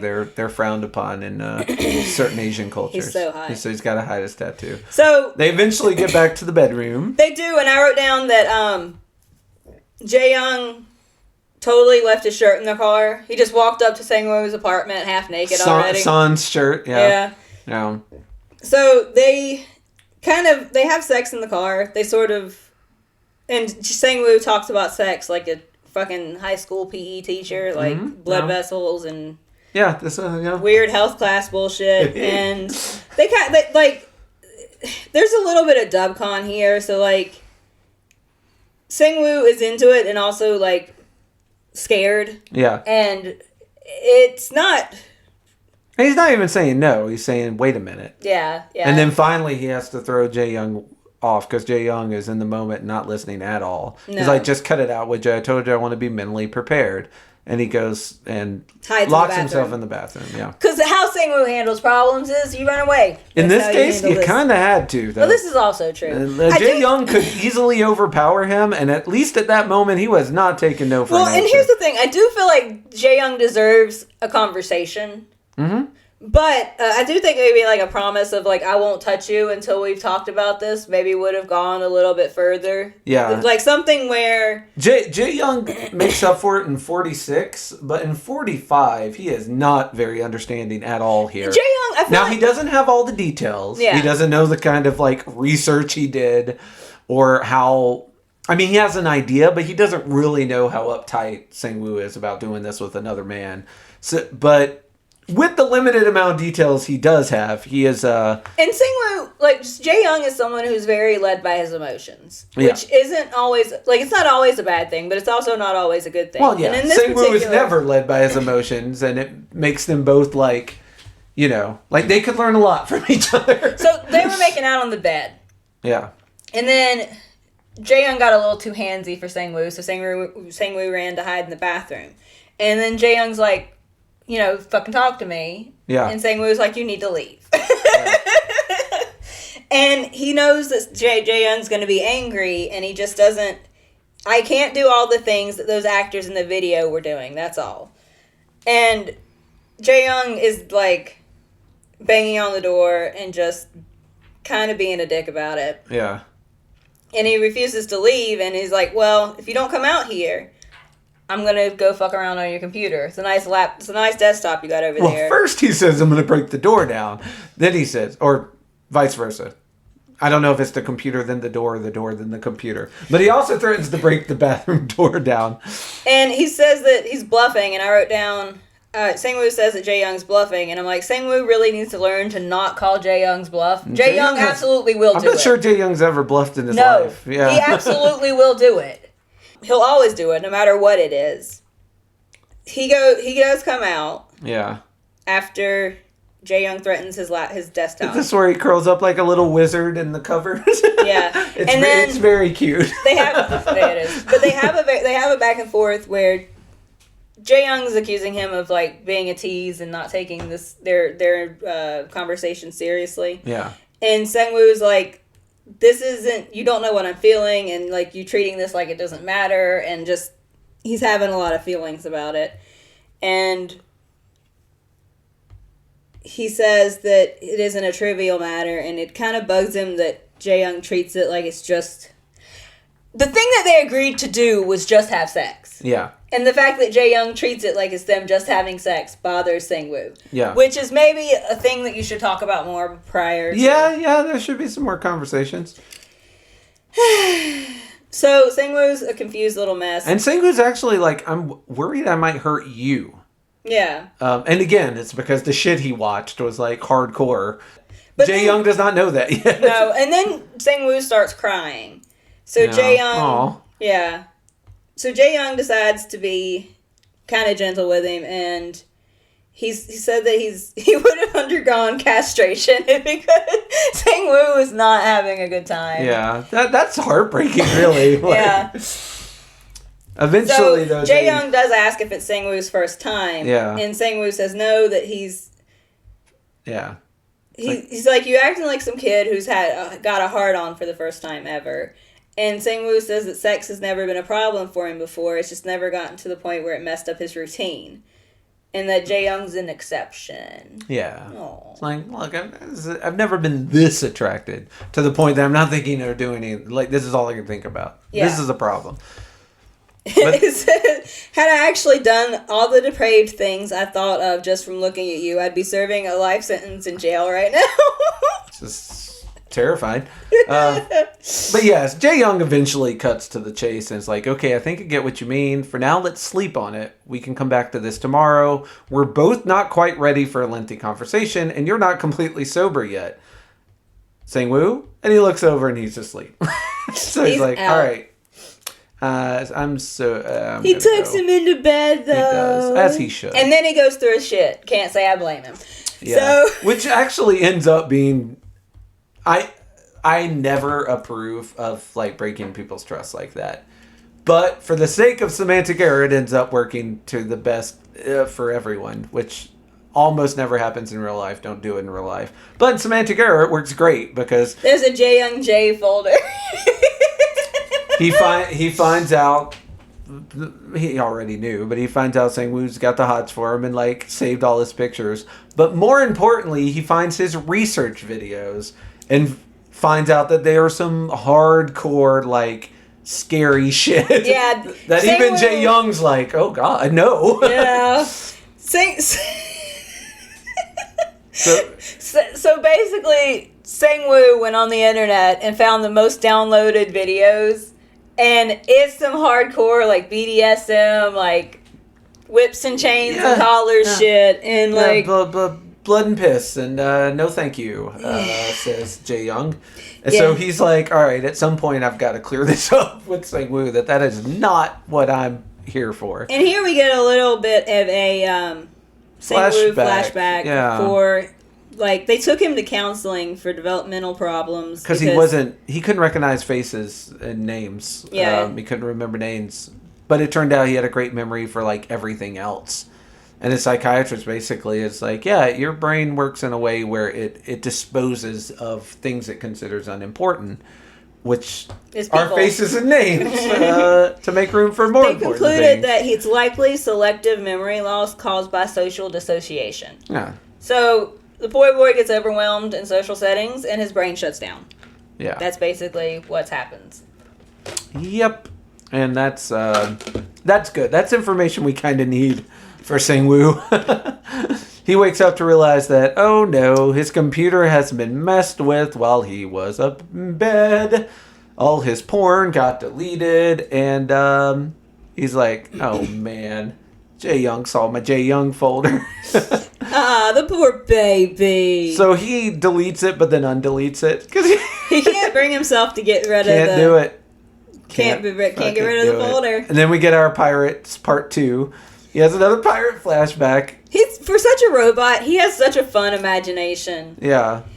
But even so, it is, because Sang-woo doesn't have that great of an imagination, it is fucking, like, Come on, pirate fantasy. It's been done to death. Like, you know. Oh, come on. Sang-woo could not come up. Jae Young looks hot in this outfit. We know why it's a pirate fantasy. We do, but I'm just saying. Sang-woo he looks so good in that pirate suit. Yeah. He looks so good in that pirate suit. Sang-woo's got it bad. Yo, he got it so bad that he looks for new pictures. Yep. To add to his spank bank.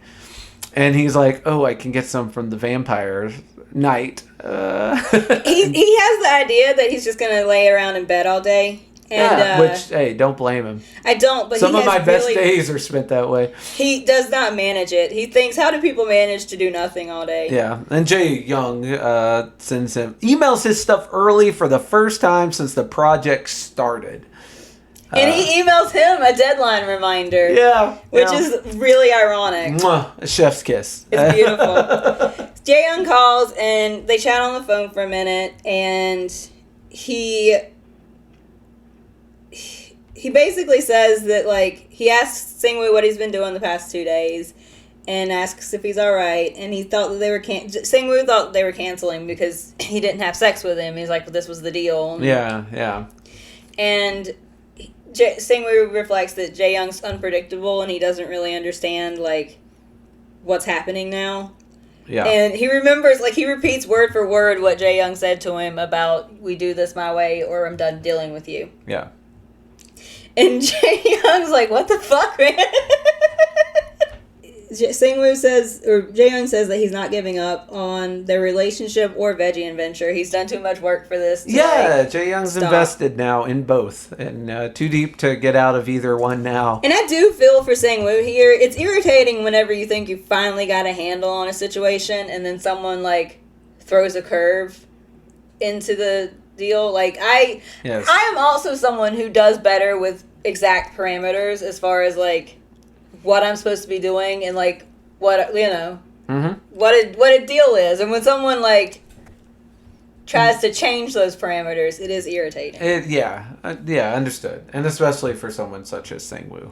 Again, like, these are not, life's not meeting his expectations, which melts his little And Jae Young brain. is not meeting his expectations. No. He thought he had a handle on how Jae Young was going to be. Yeah. Jae Young's a totally different animal. And he tells them sweet dreams, and they hang up. They're going to continue the project. Good on them. Yep, they stayed on it. Yeah. And Sang-woo goes to Jae Young's office the next day, and Jae Young looks like Jae Young has pulled 2 all-nighters. Yeah, Yuna gives it away, which I feel like Jae Young probably wishes that she wouldn't have.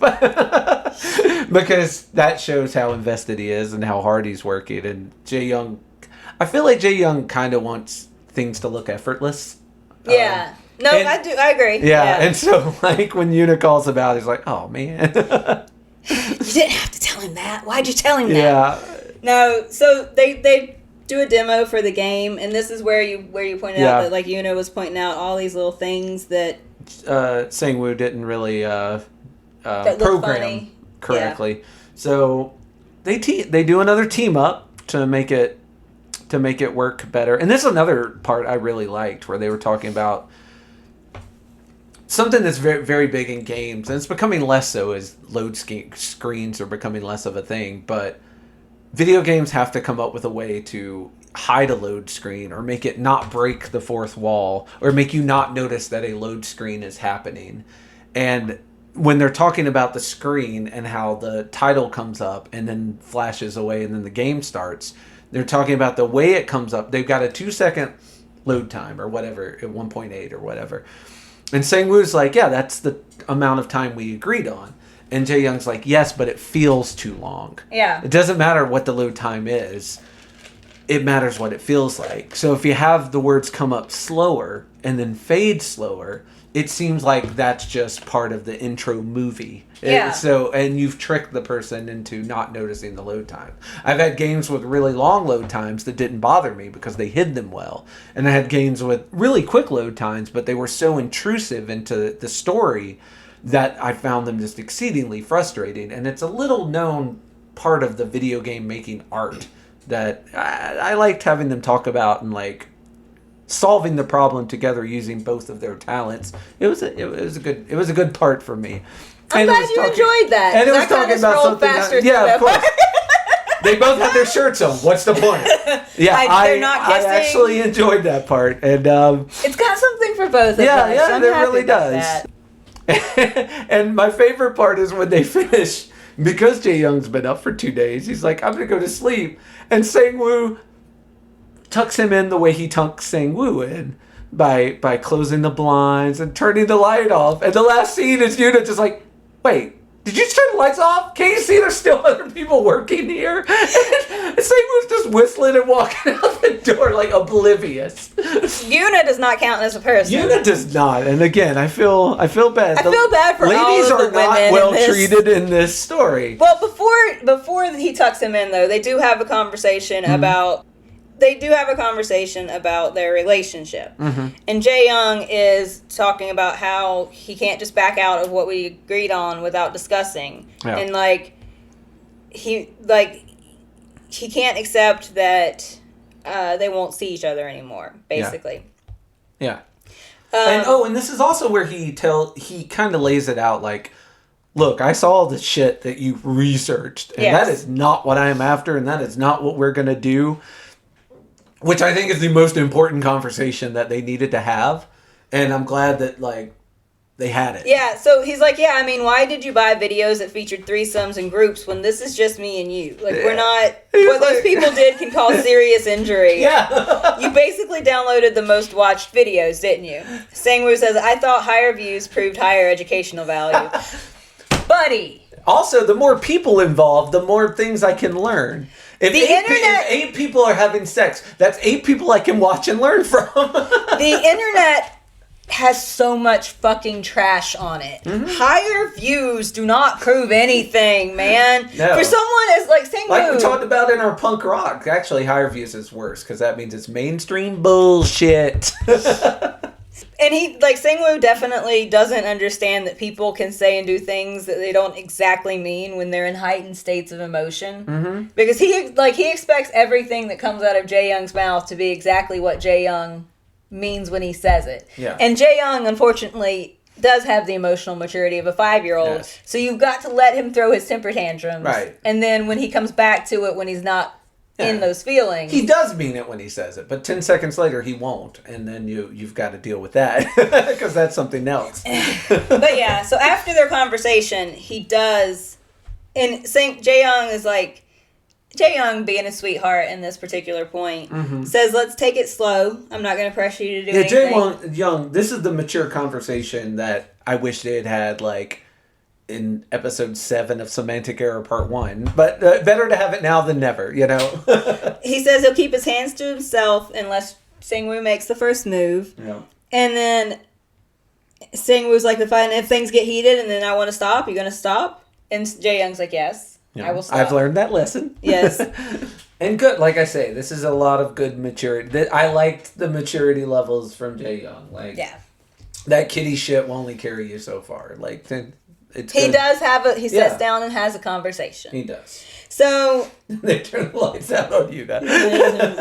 Yeah. But obviously she forgives him because in the very next episode, she's looking at their updated version of the game. She's like, "Oh, this is much better. This is you've done some good work here." And the chibi versions of the main characters look like Sang-woo and Jae Young. She says, and they're both like, "Really? You think so? Didn't get that at all." Which I thought was very funny. So they're talking, and Sang-woo's reflecting on the fact that Jae Young has been not touchy-feely at all. Yeah. And I think Sang-woo, it kind of makes Sang-woo a little sad, because he's kind of gotten used to all the touches, and now he's a little touch-starved, and Jae Young's keeping his hands to himself. Yeah. So... Also, finally a little fucking eye candy for Daddy. We got a picture here of Yuna. You do not just call yourself Daddy. Yeah. I'm going to hurt you. Yeah, we got a picture of Yuna here. Dear listeners, next time when this opens up and Reno is no longer in existence, it's just a one-person show.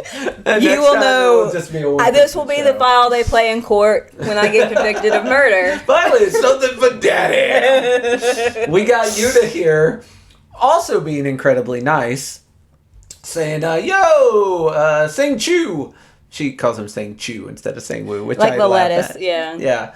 I'm going to go grab dinner and hang out with some friends. Want to join? And it's a very nice picture of her in a tank top looking good and also being super kind because I think she's finally hung out with Sang-woo enough that like she doesn't hate him anymore. So, fun story. Or she's doing this to make fun of him because she knows he's going to say no. I prefer to think the former. So, funny story is, I told you, and I told you all listeners, that I watched the live action version of this too. Yeah. I watched the live action version, and I went into it just to get to the end of the story so I know that they end up together and I can continue to consume this without going crazy. Spoiler, folks. Oh, well, please. Anyways, so I went into it though for Jae-young and Sang-woo. I left the show with a crush on the chick who plays Yuna, and I did not care about Jae-young and Sang-woo. Wow. There's a point for or against the live action version, depending on how you feel. I think it's just that I'm attracted to not real people more than real people. Yeah, well. Yeah. But fair enough. Sang-woo turns her down, and Jae-young... Surprise. Jae-young comes in with some food. Yeah, which he wants to feed to Sang-woo. Yeah. Well, it's really funny, the parts that they do and don't remember, because he feeds him a bite of dumpling, and then he eats it, and Sang-woo's like, I took a bite off that. And Jae-young's like, yeah, we've kissed. I don't think, like... That is a weird thing that I've also encountered, where, like, someone you made out with, they're like, oh, no, I'm not gonna, like, no, you took a bite out of that. I'm like... Really? We've already exchanged whatever germs. diseases we're getting. You can have a bite of this, and it will probably be fine. But he ends up drawing. This is where he draws on Sang-woo's arm. Yeah. And he draws. He's like, you know. He draws the He draws a little excavator. It's a really cute little thing. Yeah.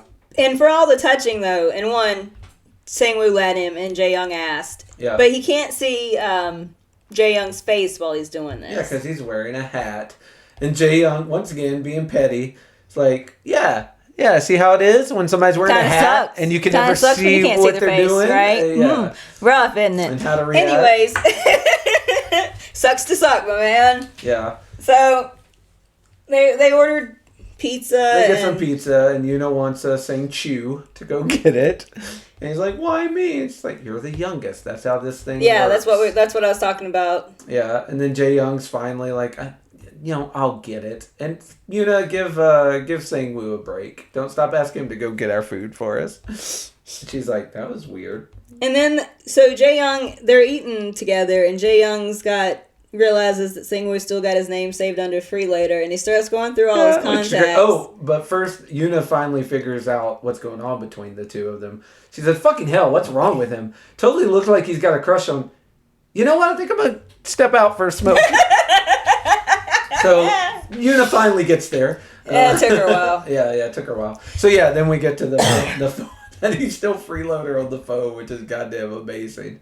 And then Jae-young gets a little scary because he finds a dude's name with a heart next to it. He also tries to delete Jie's name.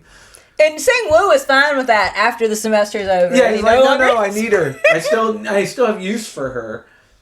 But yeah, it's got the scary face. Zhonghan. Yeah. With a heart beside it. Yeah. And Jae-young handles this poorly. Oh, yeah. He's like, hey, don't make me ask you again. I'm like, what are you going to do, Jae-young?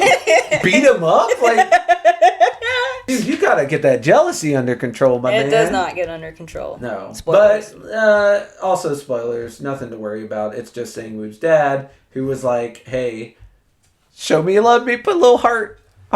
Because his dad was upset that he was in his phone under his first name. And so he's like, well, at least put a heart next to it.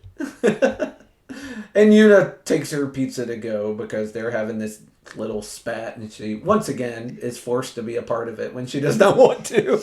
And he realizes that Sang-woo's sister doesn't get a little heart, and he's like, yeah, she's our natural born enemy. Yeah. Brothers and sisters are natural born enemies. I do not feel like that. I love my little brother. I felt like it when I was younger. I love my sister now. She's listening. If not, yeah. If not, I don't love her because she's not listening. I know my brother's not listening, but someday I'll die, and maybe then he'll listen to it, and so I can make him horribly sad thought. But yeah, maybe then I'll make him feel guilty. That way, when he listens to this, this is your guilt trip, dear sister. I got you. When I pass away and you're listening to this, I love you. Why did you not support me while I was alive? Yeah, it would have been nice. So Sang-woo's in the shower a couple days later, and he's sadly looking at his tattoo because it's fading. Because, of course, it's a temporary tattoo drawn He drew in it marker. on with a marker, yeah. And he's not been soaping it in hopes it would stick around, and it's still not. It's very sad. And then Sang-woo sits down with Jae-young to get to work, and he's like, yeah, you haven't been as touchy-feeling as you usually are. And Jae-young's like, oh, I don't need to today. Today you're making the first move. And Sang-woo's like, all right, I see where, okay, yeah, we'll see. Then we get a very nice scene of them walking home at night.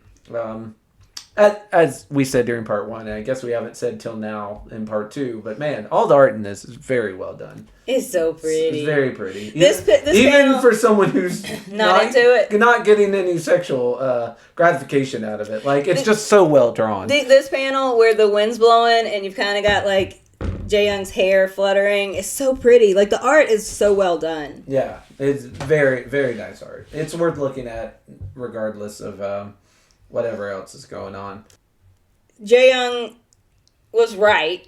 Because Yeah. Sang-woo is like, there's something I've been wanting to do. I need to... And so he kisses him. And it's a kiss. Surprise, surprise. Scrolls.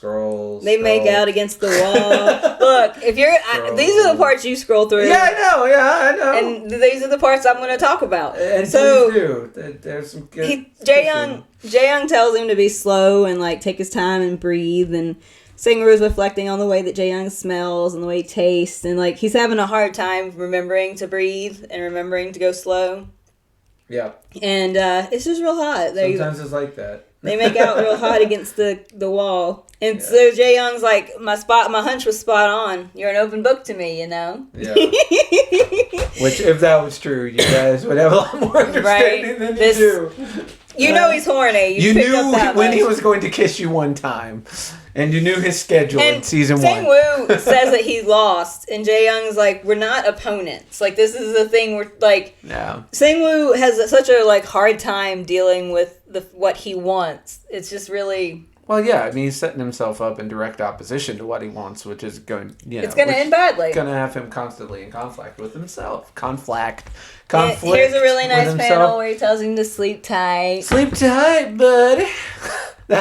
Sleep light, amigo, my friend. And then we scroll away to a panel of GA trying to get all dressed up. She is having flashbacks to how she met Sang-woo and how their relationship has developed up till now. And she's basically, at the end of it, is like, look, I'm not letting a perfect guy just slip by. So she's going to fight for her man. So we're gonna have what I assume will be an incredibly awkward love triangle in part 3. I'm very excited for it. We will not. Oh, lame. Yep. I hate love triangles. I would have dropped this bitch so quick if there was actually a triangle in it. I hate triangles so bad.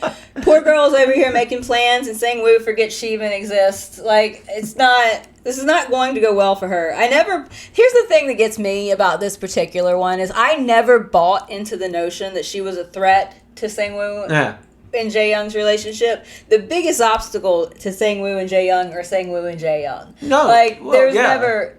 GA was not... GA could, in the right situation, step in if those two imploded. Like, you've got to have...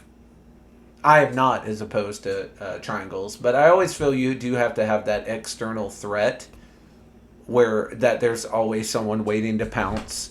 Especially when you got two, like, ridiculously good-looking people, there is always someone waiting to pounce on the outside. Like, if they have any sort of disagreement, there is someone waiting to get that person drunk and, make out with them while they were on a break. And be like, now we're together, ha, ha, ha, ha. And it's just another obstacle for them to climb over to ultimately end up together or whatever. I just hate... I hate the wishy-washiness of it. Well, also, with a love triangle... It doesn't have to be... It can be two people in love and a third person who wishes that one of those two people love them. It doesn't have to be where every person loves the next person in line. Mm-hmm. It doesn't have to be the human centipede of love. It could be just a triangle of 3 people and 2 of them are in love and one of them is on the outside looking in. Like, that is still technically a love triangle, which I think is what we have here. I think she is just in love with Sang-woo and Sang-woo and Jae-young are in love with each other. and she's going to try and, thread that needle and get in there. But yeah, unlike you, I'm a sucker for a good love triangle. Like, I always think they're fun. Especially one like that. Like, this one, I'm kind of with you in the respect that I don't feel like she's a real threat. Yeah. But I feel like she can throw like, she's already thrown speed bumps in there just because Jae Young is a petty, jealous little man. Like, she's already caused problems between the two of them just by existing. So if she is actively pursuing Sang-woo, I can foresee her causing more problems. I guess season 3. Because Sang-woo has showed zero interest in her in any kind of way. Yeah, but he doesn't have to show interest. All Jae Young has to do is apparently see them within 10 feet of each other. That's all that has to happen. Oh, the problem for implosions the problem to happen. actually is that they haven't established any. Jae Young and Sang-woo haven't established anything. Because I don't feel like Jae Young. That's also true. There's no.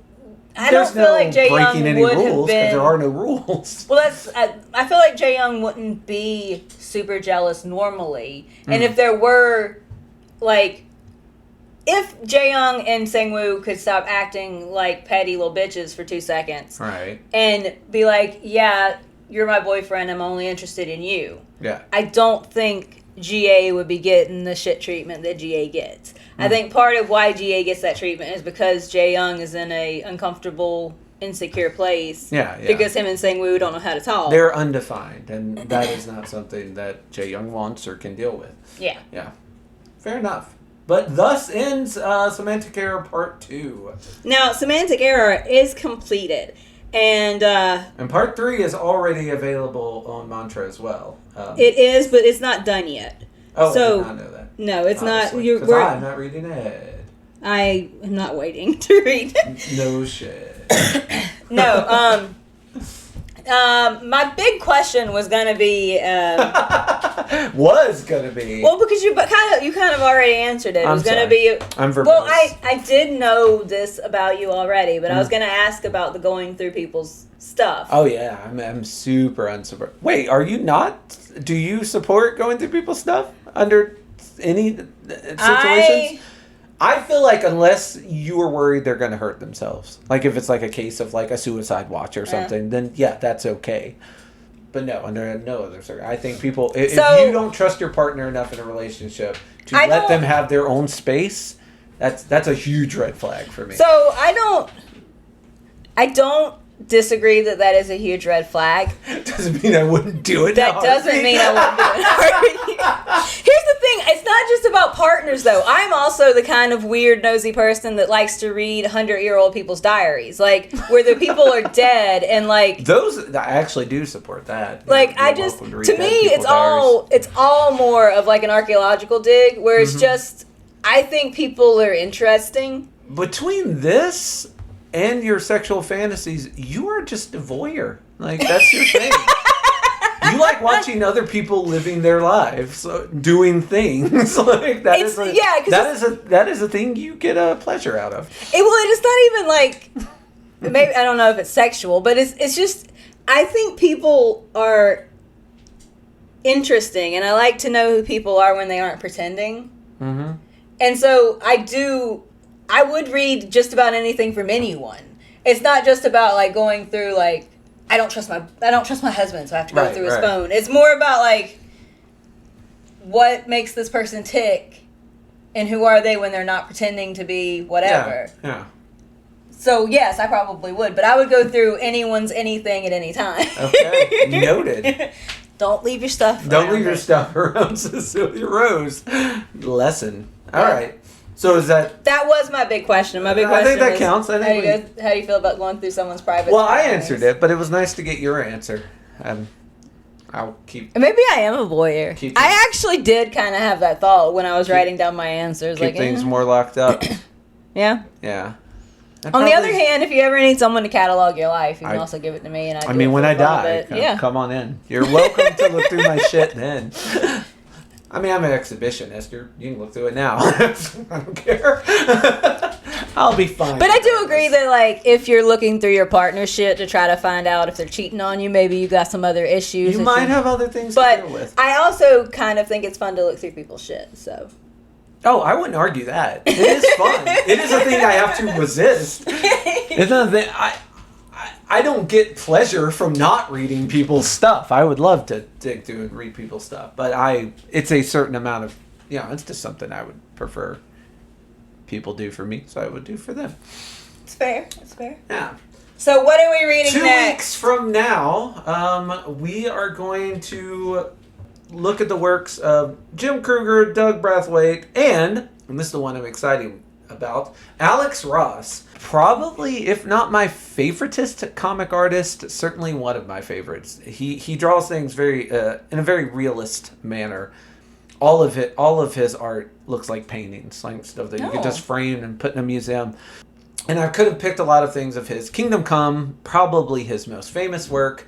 But you know me, folks, I love the bad guys. So we are going to be, over my next 2 sessions, are going to be read Justice, which is a 12-part 12-part comic about basically what if the world was going to end and the bad guys decided to do something about it to stop it. Okay. Yeah. And it's basically the Justice League of America versus the Injustice League, or whatever you want to call your bad guy groups. It's got a whole lot of my favorites. You know, you got Joker, Poison Ivy, a lot of Batman baddies, as well as some other baddies. Black Mana's in here, Cheetah, Scarecrow, Solomon Grundy. You know, the crew. But for next part, we are going to read part 1 through 6 of Justice, and then we'll do 7 through 12 a month from now when it's my turn again. But yeah, for now we'll just do 1 through 6 because doing 12 would give us a 3-hour episode. It'd be like a 4-hour episode, as much as we love to talk. Yeah, God help us. So Justice, Alex Ross, that'll be in 2 weeks. All the links to that and what we did this time will be in the show notes, along with links to our Patreon, all of our social medias, including emailing us opportunities if you want to ask us the questions, TikToks, Blue Skies, Instagrams, Facebooks, all of that stuff. Get in contact with us. Say hi. Give us 5-star reviews. You know all the stuff. All of the stuff. Yeah, give us loveys. Yeah, give us loveys. And until then, we love you very much, and we'll see you in 2 weeks. Be your own ally. Be your own ally. Bye-bye. Bye-bye.